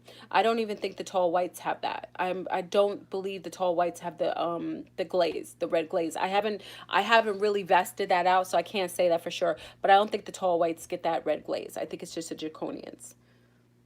Right about the cat. The cat beings, I wouldn't know. I don't want to make that up. I would not know. I've only had the encounter the one time, which apparently I must know them, is and you've seen my video before with the cat being who had wings, who was in Russia with me, and we were going, and she was going in the water, and she had wings, like a cloaked wings, on jeweled wings on her back. It was the most amazing thing I've ever seen. And then I saw the other cat being that I was walking with, and she was bleaching her skin to get rid of her patches. I don't know about their eyes though, because I've not vested that out. There's a lot of different beings interacting with us, and it's not one. I don't see them that often. I saw them in that one realm in that one time, and they knew me, and we were friends, and we were like family. And it was a royal bloodline. I didn't even know cats had wings, and now I know the Sphinx and all that. That's all relative. Had no clue. As our teachings, I'm a Syrian and vegan hybrid. See, you have a feeling of who you are. What about the white deflected eyes? That might be biobots and syntheticas or AI overlay, gray overlays. The white over the eye might be AI overlay, gray overlay, or synthetic or biobot. Okay, that's when you start getting that weird whiteness on the eyes, on top of the eyes. Yeah. Lexida. I have black eyes instead of brown. Ooh, it's probably beautiful to look at. You got heavy melanin going on in your in your DNA. A lot of Asiatic people have very, very dark, beautiful chocolate chip eyes, just very dark, black. I don't like to say black, very carbon based eyes. Even when I was looking at this beautiful family today, we went out to eat. They were like a Mexican family, and I'm looking, because my daughters are always saying to me, "Why are you looking at everybody, mommy?" Because I'm a people watcher, so I just watch things, and I like to see what people look like or what they are. So I'm looking at this beautiful Mexican family, but the man's eyes were so dark. It was amazing. It's so beautiful to see that. It's like dark black, like chocolate chips. And remember, many of the Mexicans remember the Central Americans, because of the Asianic influx, Asians that influx to Central and South America, and the Americas, they influxed here, and they when they came here, you can sit over there. When they came here, they're remnants of themselves, their physicality showing up in a lot of the Mexican diaspora, the Colombians, the Puerto Rivans, a lot of the Iroquois, a lot of the North American indigenous here. They all have this Asianic quality because of the influx of the Asianics that came to the Americas. So you see a lot of that influence in their genetics, which is it's very interesting. Are hazel eyes hybrids? No, I think hazel eyes, well, It's all relative to the species that we're talking about. You know, we can't say hybrids are hybrids. All hybrids show up differently. I can't specifically say hazel eyes are only to hybrids. You know, I don't think it would only be associated with them.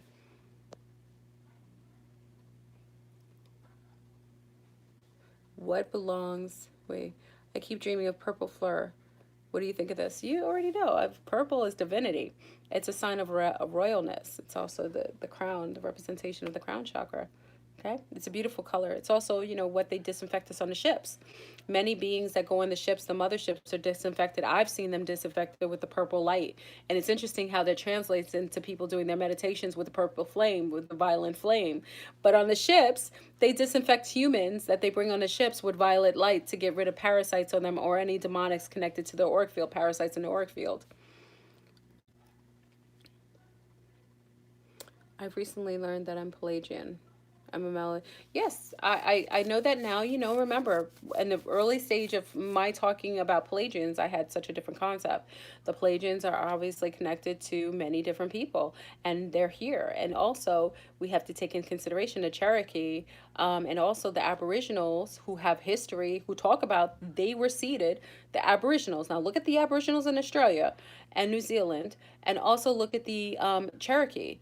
They all claim to be hybrided from the Pelagians. They feel they have kin to the Pelagians. So I no longer have a disparaging conversation about the Pelagians.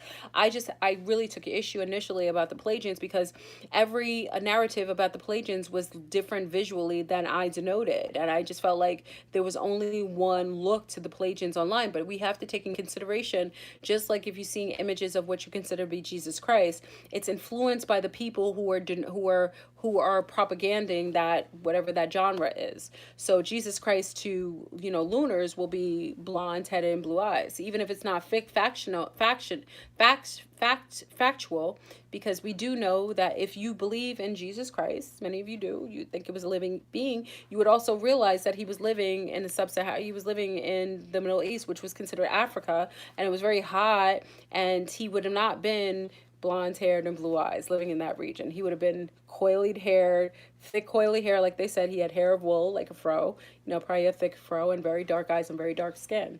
So, you know, concepts of who things, you know, when you have images, it's always going to be changed to whoever is whoever the followers are. They'll just change the image to whatever suits their visual comfortability. That's all it is. I don't really judge people based on that. You know, only time you hear me judge it is if I see brown people with a lunar Jesus. I think that's a form of Stockholm syndrome. So I would question their self-awareness, their self-esteem, also their level of mental astuteness. That's all. Because when you're worshiping something that does not look similar to you, it's a sign that something's wrong, because anytime that happens, it's usually forced upon, and it's usually a form of Stockholm syndrome when someone takes on a antage of a genre that has been, you know, forced into their perception of belief system.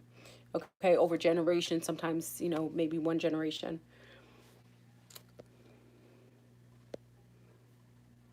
Um,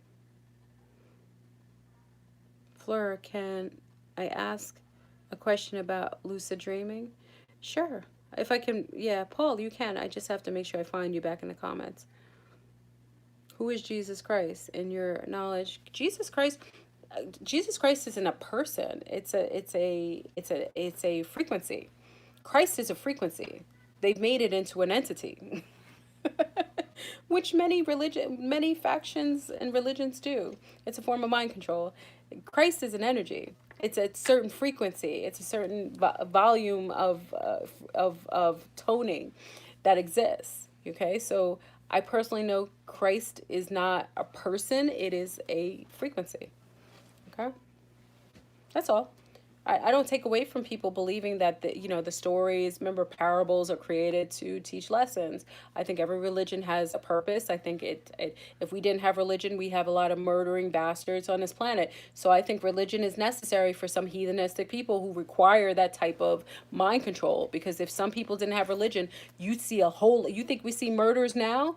If we didn't have some religions, we'd see a whole lot more anarchy on this planet. So I'm really appreciative of some people who are part of these religions because it keeps them with some ethical and moral base. Okay, so you won't hear me talk too disparagingly about that.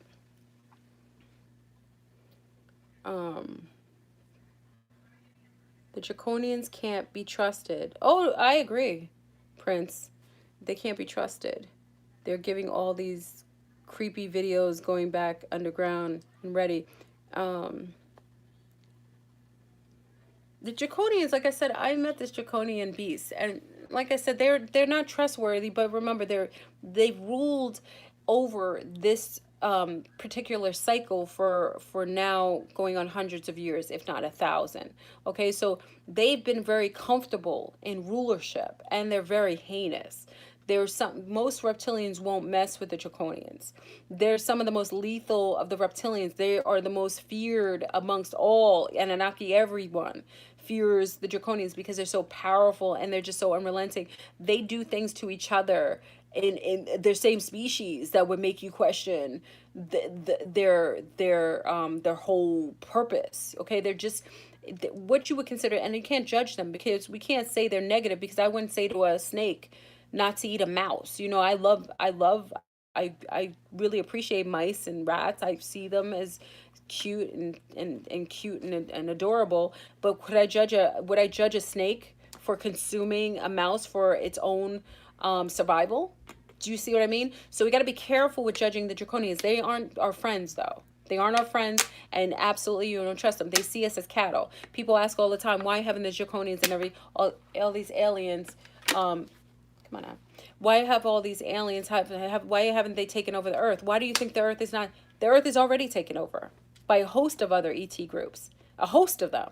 So you're just asking that question allows for a certain kind of ignorance. They don't have to kill. Why would they kill? Why would you kill your cows that you eat as stock? Why would you kill cows if you're feeding off of their meat and their milk? Do you understand? They see humans and mankind as a resource. Why would you kill off your resources? They feed off of your emotions. You have ET groups that are feeding off your negative emotions. Why would they get rid of you? Why would they get rid of you? If they're eating your flesh, they eat children and people. Why would they get rid of their cattle? That's what I'm saying. So no, they've always been here. They've been in control. Many people say, why how come they haven't killed us? They won't kill us because they need us. Okay? So basically, draconians will be destroying themselves. Yeah, draconians, they can't exist. A lot of these ET groups can't exist in the higher realms of frequencies.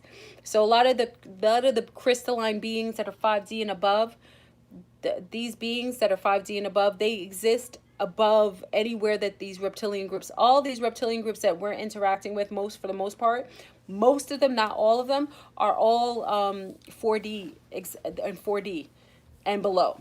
They do not exist in the higher realms. So once you supersede this level and you stay 5D plus, and it doesn't mean you're just in fifth dimension is not the end all be all. There are higher realms where the angelics and crystalline beings who don't require a body exist. Okay, so we're talking about corporeal beings. Corporeal beings mean they have a body. Non-corporeal beings usually exist in the higher realms, 11D plus, like in 11D, like in the 11th heaven. They exist there. They're non-corporeal. That means they have no physicality, okay? But for the most part, the physical beings all reside from 5D to usually like 8, sometimes 9. But once we get past the ceiling, remember I said we're at the ceiling now?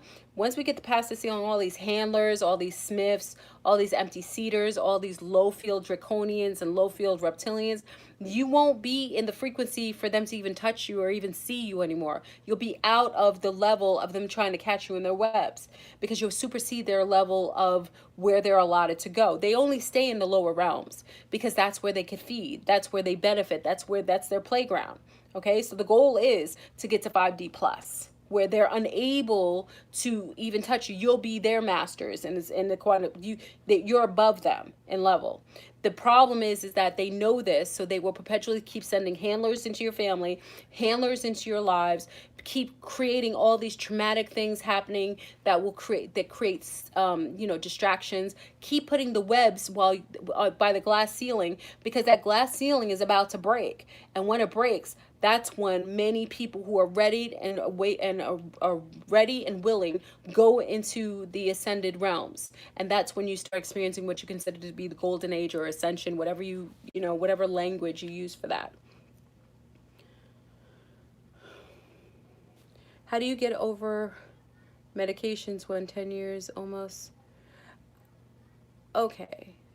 Someone else asked me that. I can read the whole comment, but I'm getting the gist of what you're saying. This is how I resolve that.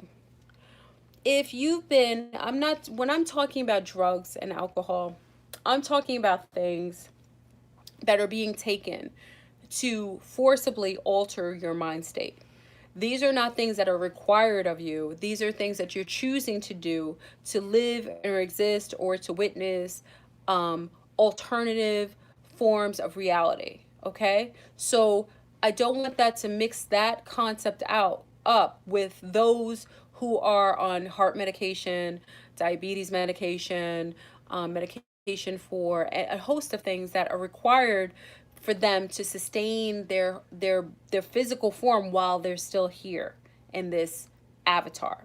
So you aren't, the fact that you're going through health issues is a form of lesson needing to be learned through for your spirituality, for your spiritual astuteness. That's all it is. So do not compare yourself to those who are choosing to get high and to utilize drugs as a cheat sheet to get into the higher realms, to see past their limitation that they wouldn't normally be allotted had they not gotten high. You are not in that department. Do not judge yourself for having to take heart medication or diabetes medication. But what you should do while you are on these medications are doing the spiritual work, because everything in the mind and spirit will manifest in physicality if you do not resolve issues that you are not willingly seeing or addressing. Okay, like people who have unresolved issues with anger have really, like that entity I told you came for me. She had really disgusting face. Like her face was, like I said, she was draconian. That's what draconians look like. But she had holes all in her face. That's anger. That's unresolved anger. That shows up on your face. Acne is a sign of unresolved anger. That needs to be resolved. As soon as you resolve the anger or the suppressed feelings that you're not bringing out into public eye, into some sort of resolvement. Once you resolve those feelings of anger, then your skin will clear up. I promise you that. Okay. Also, with people with anger or issues with self-loathing a little bit, they'll always get stomach aches. They'll have issues with their stomach, having tummy aches, having irritable bowel syndrome. Okay. Women who've been not dealt with issues with rape or molestation, or with fathers leaving preempt, feeling like they're not deserving of male love and attention, they will start to develop forms of fibroid. And that can be resolved by addressing the pain that you've not resolved from your childhood, maybe the pain of rape, and healing those aspects through, utilizing herbs as far as like herbal baths, also doing some spiritual work by giving yourself, healing the inner child within yourself, walking the path of healing, and then those things resolve themselves. Just this is why you always hear me big up Jewel Prookman. Jewel Prookman, who has a host of, listen, one of our sea stars has done some work with her in Alaska, which is, it's super, using both part of her brains. She has programs right now at the Jewel University that supersede anyone's form of spirituality, because matriarchy right now, whenever a matriarchy is in full awareness, you'll start to see her working with sacred geometry, supreme mathematics, working with alignment with the body, mind, body, and spirit. So once you resolve aspects with your mind and your spirit, then you won't have physical apparitions starting to show up. Okay. Yeah, Jewel Brookman is she's amazing. She's amazing. I mean, I'm listen, sometimes I'm in awe, like I need to get it together. When I hear some of the things that Jewel Brookman's doing, I'm like this, okay, I need to work on that's she puts me in awe. I'm seeking a relationship um with dark wizards of Saturn. I know my bloodline has a lot of genetics. Okay, Prince New. See, but that's you knowing yourself. That's you having a kinship to beings that are connected to Saturn. See, that's what I'm saying. So when you know, so you knew this. Nobody else could say that. That's something that you acknowledge. Bird Box. Everyone's telling me I'm gonna go see with Kirk. I'm gonna go with Kirk to go see Bird Box. I want to go see that because who told me to go see that? Was it? Oh, big up to Barry Littleton. Me and Barry Littleton were talking last night. Big up to Barry Littleton, my homie. I love Barry. Love you, Barry. Um, Barry was telling me to see the Bird Box. I've got to see it. I didn't see it. I just saw. Remember, just starting to get. I love to watch movies and see all the gems and the hidden things. I just saw Aquaman. I'm gonna go and check out Bird Box. I heard it was really good. Oh, it's on Netflix. Oh, even better. Oh, I'm gonna watch this at home. All right. Barry did tell me that. My sometimes I have baby on the brain. Thinking, seeing owls, hawks. That could be your animal totems, your animal family, Brooklyn lady, and also you probably have a lot of indigenous in you. A lot of you Cherokees, you beautiful Blackfoot. Some of you Sioux, some of you Creek. Y'all have you have your animal totems. The hawks. The beautiful owls. As long as the owl's not a shapeshifter like a gray. Um, I love listen, if you've not seen Aquaman, I rarely promote anything. That movie had me in awe, right? You like the movie? My little ones were like this. Like we were watching the movie like, "What?" Like I was watching the movies like, "Oh my gosh," cuz a lot of this I know to be true. See, some of this family, we don't go into the Mer family cuz that's a whole other conversation. Now, when we start, I touched on that somewhat before, but you've got realms on the inner earth that you can't even plausibly conceive of. We can't even touch that because some people can't. They think I'm cuckoo for Cocoa Puffs. They think I'm cuckoo for Cocoa Puffs when, because I don't want them, locating. Yeah. They think I'm cuckoo for Cocoa Puffs. My little one's sitting next to me. She wants to be on camera, but I don't allow my little ones on camera. I don't want my little ones on camera. It's not healthy. Um, because we have dark ones on here as well. So I'm very protective for my little ones. But what did you think about Aquaman? It was great. It was? What was the best part about the movie? I'd say,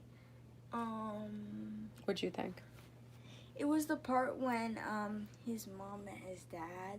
Oh yes, when Nicole Kidman met when she met his father for the first time and he took her off of the beach and he brought her on. I thought it was beautiful. I thought it was so telling, and that's you don't realize this story is the story of hybrids, how some of our ancestors came land ancestors from the water beings. So many of you don't realize, like in South Africa, many of the Africano diaspora has acknowledgement of their connection to the Mer families. And why that's true is because the churches have demonized now the marine life. I never heard it. Big up to Goddess Sweet, who brought that to my awareness that it was churches, brown churches, that were having exorcisms of people in their their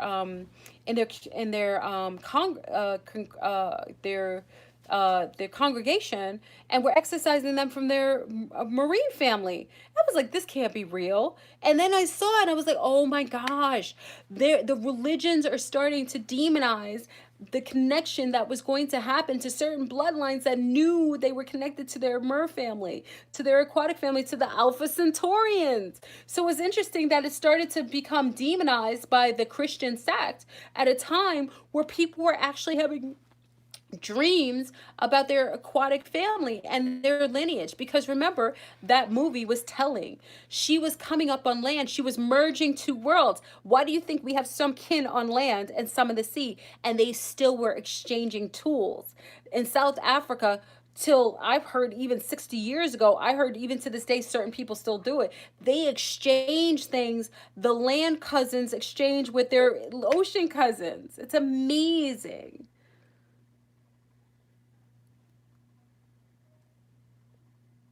I think I saw you in on the freaking bus today. You saw me on a bus? I wasn't on a bus today. Did you see aspects of myself? Yes, we're born in water. That's right, Oz. Poland has stories of mermaids and save the nation. See, this is another thing in parts of Poland and also the Scottish. I don't think my Irish family, tell me if this is true. Poland, yes, you're absolutely correct. And the Scottish have stories of the mer people and the sirens. I think it's so amazing. And I loved this movie because there was a lot of truth in it. There were some misnomers that I've studied that I think is a little, obviously it's going to be, movie, they're going to add some things to throw you off, but it was a great movie. My dad is Yeah, Scottish. The Scottish have a lot. I love to say the Scottish. The Scottish have a lot. My mate Kirk. Remember, he's mixed with the Scottish. He's Jamaican. Jamaicans were mixed. Some Jamaicans. I have to verify this because some of my Jamaican family. Big up to my Jamaican family on here. Sometimes I'll say, well, FleurBrun, not all the Jamaicans are mixed with the Scottish, right? So, so let me just say, but his family is actually mixed with Scotch because some of the Jamaicans, obviously, that the Scottish, the pirates came on and they mixed with some of the natives there and also some of the Africano, quote unquote, the Africano, I say that loosely, diaspora, and they mixed and they have shared bloodline with the Scottish. And what's so interesting with that, when me and Kirk were going out this a while back, having coffee way back, we're sitting down and he attracts all the Scottish people. He does. We're sitting down in a beautiful, I think they were like 65 to 70-year old couple, a Scottish couple, just started talking to us. And we were talking, they were talking about how wonderful they were doing their holiday here in the States and how wonderful it is. And they were talking about how Kirk's face looks like some of the Scottish men, like his hands and so on. It was so interesting just that, but they are attracted to him because they feel they see a likeness in their genomes with people. Sometimes do that, even if they look different complexion wise, because they share the same genomes, they feel like kinship with people. So the Scottish tend to meet up with Mr. Kirk a lot of times, which I think is so interesting because they always find us, and it's always when I'm with him, chilling out. So yeah, the Scottish and the Polish, and also there's who else is I think it's the Irish. Is it the Irish? My Irish family, please let me know if it's y'all as well, because I think the Irish have because the Irish also have stories of Shangri-La, and the Shamrock. Because remember, the little pygmies that were from Africa that had all gold on them, they were interacting with all the Irish from the inner caverns, the inner earth. So many of the Irish are interacting with some. I'm assuming with some of the mer people. I know they interact with elementals. England took over Scotland, then it got free. Later, it rejoined for economic reasons. New part of Great Britain. Ah, thank you, Falcon. So England took over Scotland. Thank you for that. Thank you. Shout out to the Irish. Yeah, beautiful. I love it. It's very rich history over there in Scotland, and we talk about there's so many different parts of the world, but Scottish history is very unique in their lineage, and also hearing things about the people of Ireland. And also, you realize that a lot of the contactees and a lot of the people that were having heavy galactic interaction were the Irish and the Cherokee. They were denoted to having more of the contact with the Pelagians than anyone else, and the Aboriginals. But I'm talking about from our knowledge, the Cherokee, Irish, because even in the programs where they're taking people like to try to get the information out of them, it was always denoted if someone had Irish blood or Cherokee blood, they were number one for being contactees. So there's when there's smoke, there's fire. Last name is Irish. Sprite. What is it? Sprite. Your last name's Irish. Yeah. There's a lot of stories. Like I would love. This is where it gets where I've heard such wonderful stories about the interaction with the fairies and remember the Irish diaspora with the elementals because they are interacting with a lot of the pixies, fairies, gnomes. There's a lot of stories that came as like leprechauns, but they were like Africanus coming from the inverted rainbow. It's so beautiful to hear the stories because as you start to talk to what I consider to be the elders in those parts, like in Ireland, you get like stories that you're like, wow, this is why you you must talk to the elders. They didn't get all this brainwashing, all this television wash people. The elders will tell you the truth. Remember, my grandmother is 102. She knows things before television was even online. Before see, they know the real deal. They don't get the propaganda. They're not the ones who've been programmed. So they really tell you things. I heard fairies have also been kidnapping people in Ireland. Ah, interesting. You know what's interesting? I told you when I had interacted with the fairies. I love how they show up for me. They unfold themselves. It's so beautiful because it's like it's a story. I'm gonna my girls, but like remember the last time I had interaction with the fairies, one was birthed out of a tulip. It was the most amazing, like a chunky golden hair curly cherubs on the wall, and we see so many different images of these things. It was birthed out of a tulip. I've never seen anything like that in my life. It's like popped out like a chunky fairy with wings with like golden curly, like really tight curls. And then the other one was unrolled, like you know how you have like a it's so crazy. You know how you make a wrap, like a a veggie wrap with real leaves?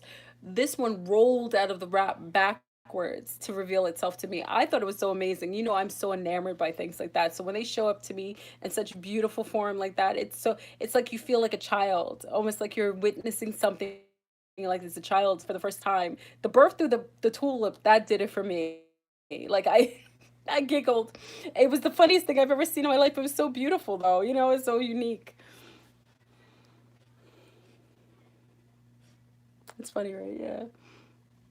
I heard that people were being hypnotized by the fairies. Remember, there are many different types of beings living in the fairy realm. Oh, thank you, love. I appreciate it. Thank you. Thank you, Ria. FleurBrun, I am an experiencer as a child and have ever since then. I have a serious obsession with dragonflies. Do you have any idea what that means? Check out Barry Littleton's page because he went into the dragonflies. The dragonflies are like the liaison between the with the inner earth world. They actually show up kinetically when the energies are kinetically charged, and they actually sometimes, if you witness them from certain areas, as a contactee, you may appreciate this, that sometimes they'll come from inside of the tree stumps, hollowed out tree trunks, but they're coming from the inner earth outward when the energy's on the outside and when the magnetic field is really kinetic. So your connection to the dragonflies could very well be a connection to how things show galactically, because when they do that, that's why sometimes insects are not what they are. They are other things. You know what I mean? So that's my take on it. But you got to check out Barry Littleton because he talks about that. He actually did a video on that. So the fireflies, to my knowledge, a lot of them are connected to the inner earth world. They're not actually from the surface, to my knowledge. Apparently, they're coming from the inner earth, and they usually come out of the hollow trees. So because we have gateways and we have vortexes in some of these trees. I will release more demons in 2000. I hope you do. You're gonna release more demons. Well, you gonna have some issues. Are you releasing them for negative reasons, or are you trying to get rid of them? Um, I used to joke because adopted name was Mermaid. Oh my gosh, that's so cool. Do you have a fascination with mermaids? And your name has that? I need to look into that. Thank you so much. Oh, you're welcome. Well, I had a red one. Wait. What did you say? Oh, wait, I can't see. I had a red one at work in summer and in my house. Not common in my area, dragonflies. Remember, yeah, the dragonflies were coming up, especially when the kinetic field was changing. And I remember some of you are my cipher. If you remember, they were coming in my car. Were you there? Yeah. Yeah. My little one, remember, my mom was in the car. She flipped out. He came in the car. Oh, thank you, eyes to see. I appreciate you. Mwah. Thank you. The firefly flew in my car and landed on my lap. And my mother's sitting next to me. Were you in a car? No, you were in a car. You heard about it. My mom was in a car. She was like, "Oh my God!" He just landed and was just chilling, Yeah. yeah, It interacting with happened him. another time where another dragonfly flew into the car. Yeah. I also one time I Yeah. saw a leopard A dragonfly. leopard dragonfly. There's so many beautiful ones. We were seeing so many different ones. We knew we changed timelines because we were seeing dragonflies we never witnessed before. And we knew it had to do with the elementals coming. Remember, I told you the fairy realm was now no longer veiled to us. The fairies were interacting with many people. So the dragonflies, remember, the dragonflies are like dragons, almost like the banshee for the avatars.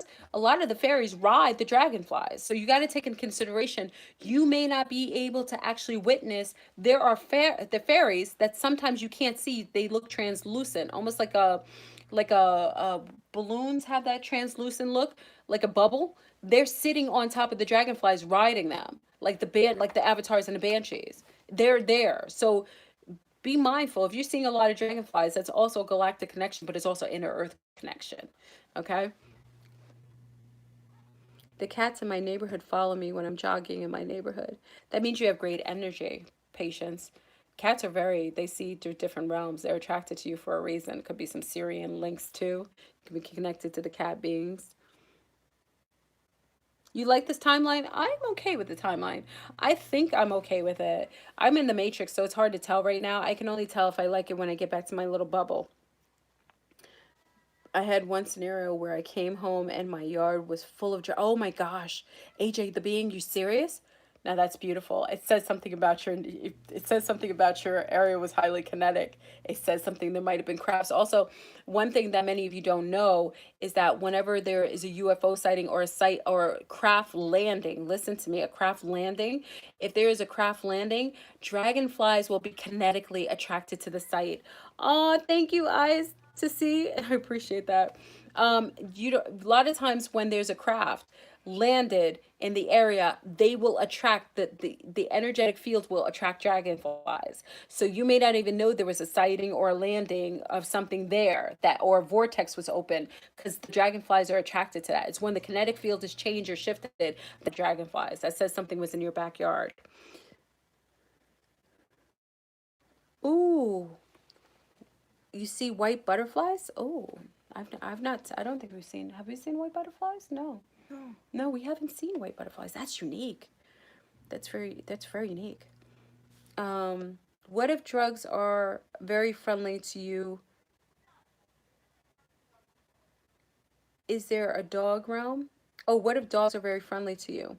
Is there a dog realm? Well, you get into Anubis, right? I think it's Anubis. Anubis. Yeah, remember Anubis existed. The canine the canines are worshipped by many of the Illuminatis. The dark Kabbalists all have doggies. Okay, remember um, the inverted spelling of dog is God. Okay, remember everything is relative, as above so below. Some things are flip mode purposefully. Okay, the worship of Anubis is happening in real time. That's the energy of Anubis. I'm a dog, obviously you know I'm a dog lover. I'm an animal lover, so I can't say that, but I've had canines my whole life. Family canines and my family. You remember Murphy, Lee, and Sheena that were part of YouTube with me for a long time before they transitioned. But that's Anubis. That's the Anubis worship. That's from Kemetic times. If you study Anubis, the Lord of the underground, the god of the underworld. Okay, so Anubis also levels things off. That's dog energy. That's canine energy. That's Anubis. Okay. You've seen white butterflies? I've not seen them. You've seen them. I would love to see white butterflies. I did not know that Anubis existed. Everything that you see on Kemetic walls or in Sumerian tablets, everything that you've seen that was archived previous to the inception of a lot of colonization existed.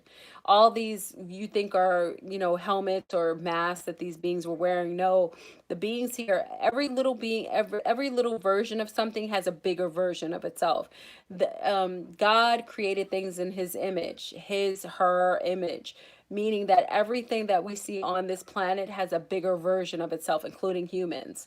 Okay, so the dogs, the insectilians have bigger versions of themselves, the cats have bigger versions of themselves, the dogs have bigger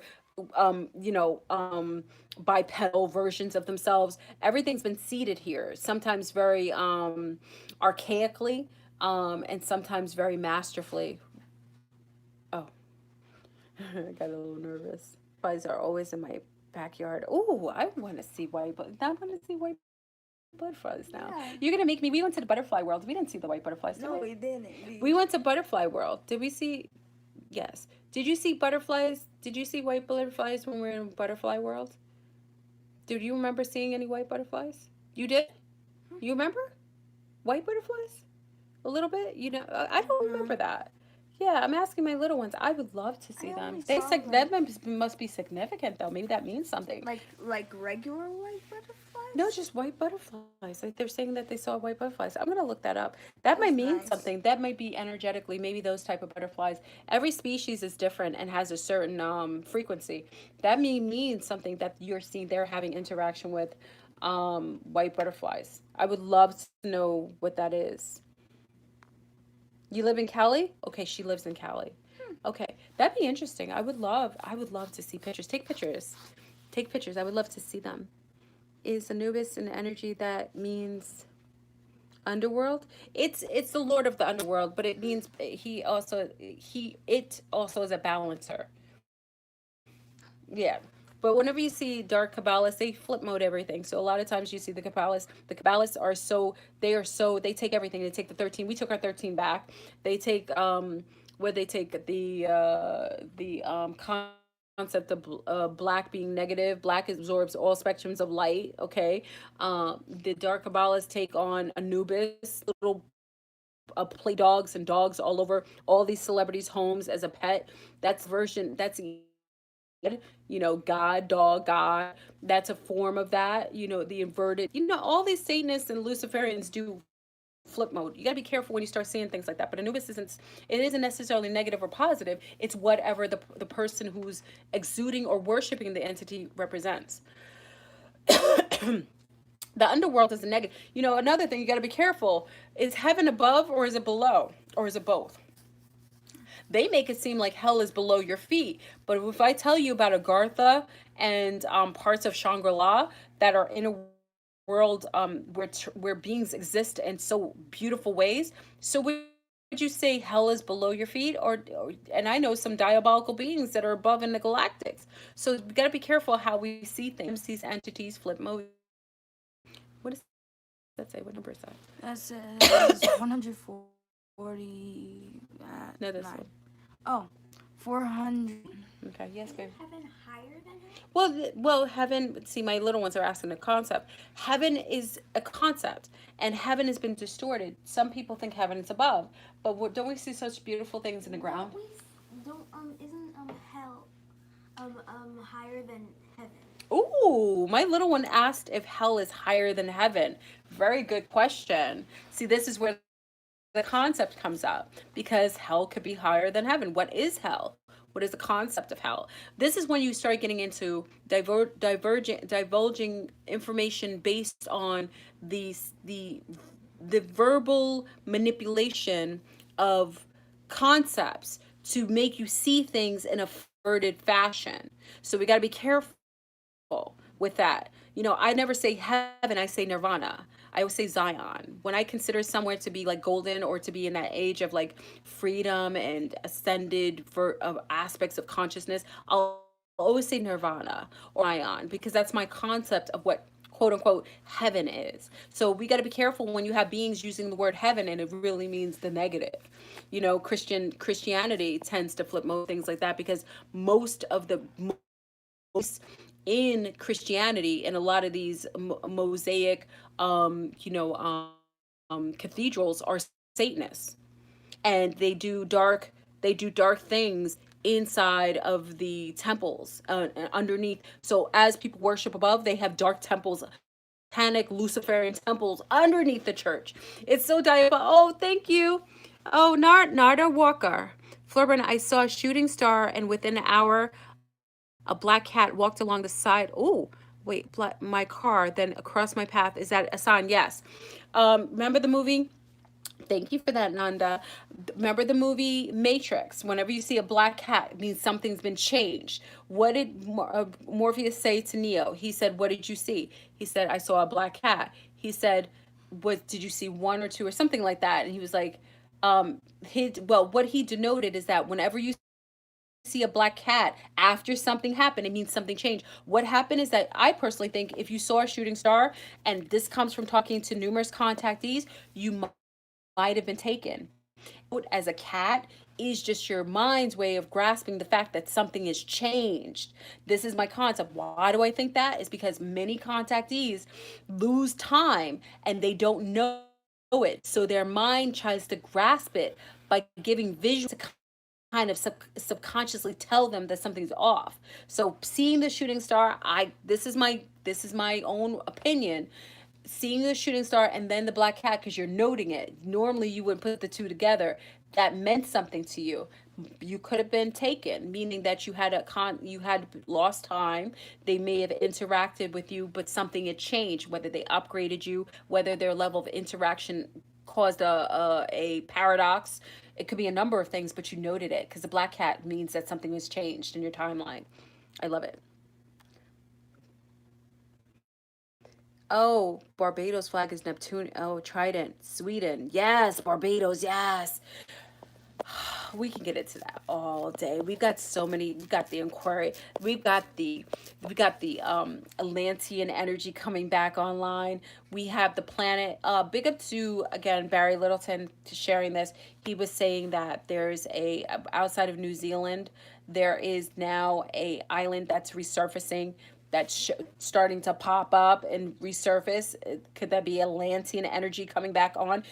Because if you watch Aquaman, you know that you know basically Atlantis fell and went under, but then is it resurfacing? So we've got all these concepts coming up that are starting to show up, and also when you see celebrities like Barbados showing up, isn't Rihanna from Barbados? And she's popular. Remember, people represent certain aspects and frequencies that would denote something coming online.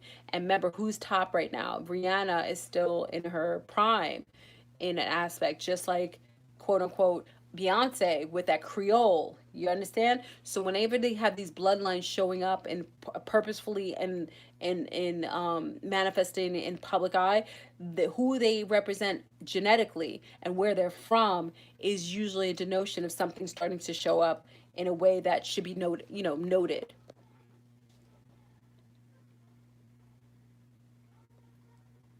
Gods and church inside. Do you agree with remedy age videos? Um, what does Creole represent? Creole, Creole, the Creole represents a form of mysticism and magic. Remember, remember I denoted that the Andromedans are connected. All the Creoles were seated. Certain. Let me retract that. Certain Creoles were seeded by the Andromedans.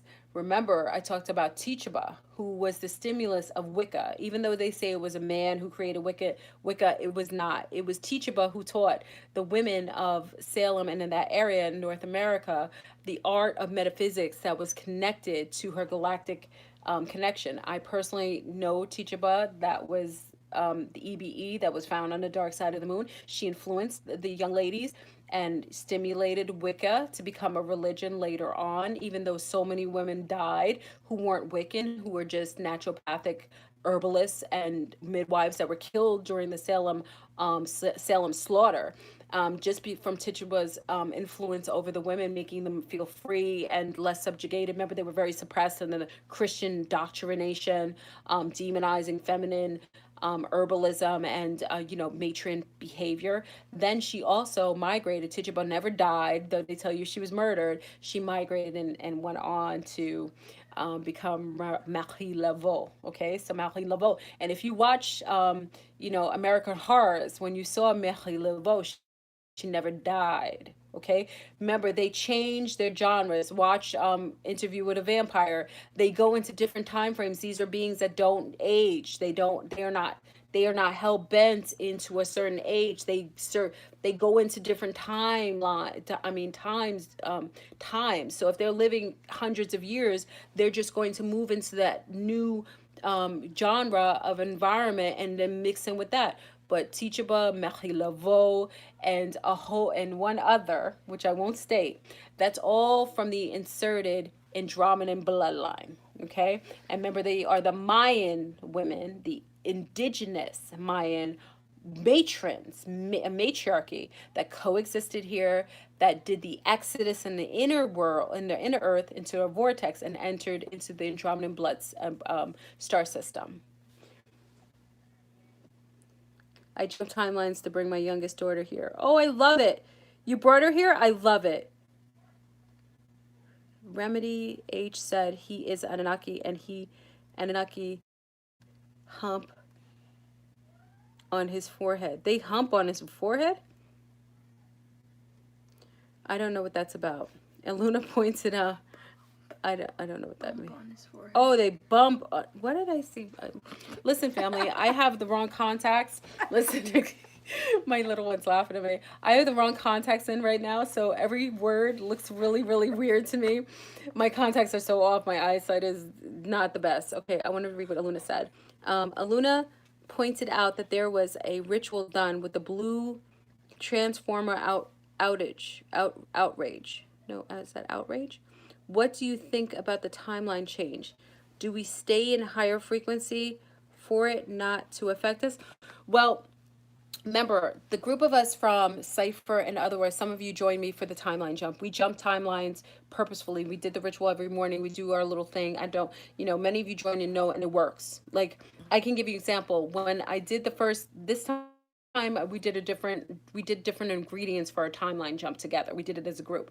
We were supposed to do it for 13 days. I think I made it through 8 because I was traveling. I tried to do it as long as I could. But the first, was it the third? It was the third day that I did. No, it was the second.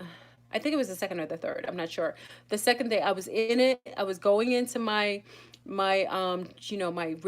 it's not a ritual, but you sit down, you do certain things to bring in the timeline. We were jumping timelines, and I started to go in, and the phone kept ringing, it just agitating me.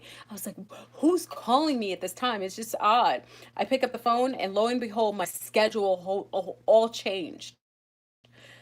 I jumped timelines where my schedule was changed. This timeline, my schedule had been conflicted with who I right. Yeah. My even my daughter knows my schedule changed. It just popped. All I did was start off my time jump, and I jumped timelines, and my whole schedule was rejudged. And it wasn't a time. It wasn't a schedule that I forgot about. Whoever was in this timeline that I jumped, the person that I was, made a schedule based on something I would never do. I'd never do things on that specific day. So I knew that I jumped timelines, and it happened instantaneously. So yes, we jumped timelines. Now, Aluna's always on point. One thing I appreciate what Aluna, she's so energetically astute. She picks up, and you know how I know is because I won't even be online for a while. And then I will pick something up, and then I'll turn on Aluna's video, bam, we're in sync. We tend to be in the same waves of energy, like picking up, and the it is different, but it's so in the same alignment. So she's absolutely correct. We're jumping now. Are you safe? Now, safe is a judgment. What is considered safe? Remember, we aren't victims in this matrix. We are not victims. Many of us chose to come here. Unless you're a clone or you've been enslaved because of your family members selling you out from the Masons or the occultists or the Satanists, we've all chosen to come here. So there's no such thing as safe or unsafe. It's just a matter of what spiritually you're in alignment with for experiences in order to teach you or to show you or to expand your spiritual consciousness. That's all it is. And safe, if you mean be above the riff, if something goes down, you would have to be in a frequency of something that's altered from that reality. Because remember, if you're not matching the frequency of something heinous, as you consider to be a physical devastation to the land or something, everyone around you will experience it, and you will be clean and clear from it. It won't be something you even acknowledge. I told you, hurricane one time, right? I was planting flowers outside. The day before the hurricane, remember? My little one, my neighbors were we already took the pots inside, but my neighbors, everybody was taking stuff inside. What was I doing the day before a hurricane was supposed to hit Florida? I was outside because I knew it would be lots of rain, so I wouldn't have to water my seedlings. I went outside and planted tons of seeds, all kinds of beautiful flowers I wanted to see. Why did the me by and the town where I live? Because I wasn't in frequency and allotment of that type of devastation, because I was planting seeds, meaning that I was preparing to harvest beautiful, healthy seeds from something, and it was in a pleasant mode. So I wouldn't have matched the frequencies. You see what I'm saying? So be careful falling into alignment with the handlers. That's why I say handlers. You got to be careful. Be careful letting handlers drive you to way by putting belief systems or putting you in so much disconcerting fear or anxiety that you start to perpetuate and allow for these dastardly things to happen to you from the outer world, because as within so without. Okay, so be careful with that. Whenever I hear something's happening, I see it in such a total interesting way that if a storm is coming, I am preparing to watch it outside. I'm preparing to get to witness the masterful energies of the planet and see her in all her glory. I enjoy seeing the amazing shifts she does, how beautiful she transmutes all this energy coming in, how she's able to birth aspects of life from something that's considered devastating. You saw what happened to all the lava flows going in Kona. And did you see all those beautiful tropical flowers coming out of that dark lava that hardened? That's what I'm talking about. That's what I look forward to. So your mindset denotes what you experience.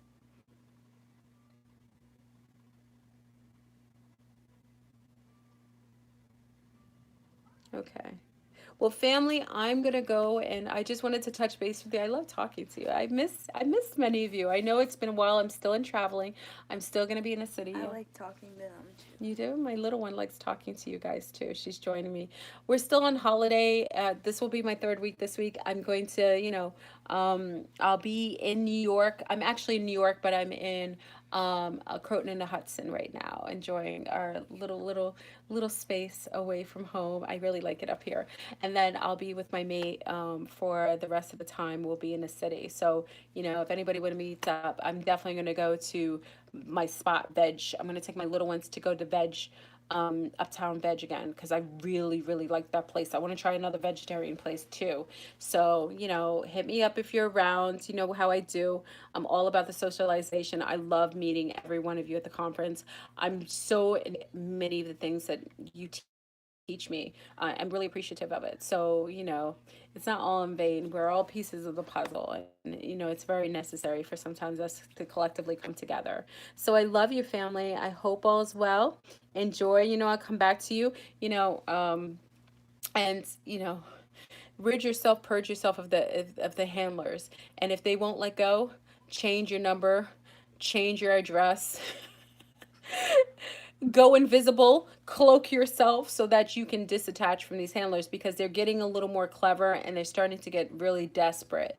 And you want to make sure that you are in a good state and grounded state of mind so that you can think for yourself without others outside of you trying to cause you to lose control, which you saw. I had a little incident with that. So, I'm not above the riff in that way. I need to learn, I need to I did what I did, but at the end of the day, I probably do it again.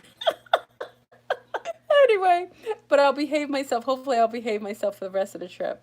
So, anyway, I love you. Have a wonderful, what is it, Saturday night? Yeah. Saturday evening. Enjoy, and I'll keep in touch. And again, if you're in the city, in New York City this week, hit me up. All right. And thank you for everyone for joining us. Me and my little ones, we're enjoying ourselves, but I'm gonna go sit and relax. And I think I might watch the bird cage tonight if I don't fall asleep watching. I want to watch it with Kirk though. I think we'll watch it with Kirk, right?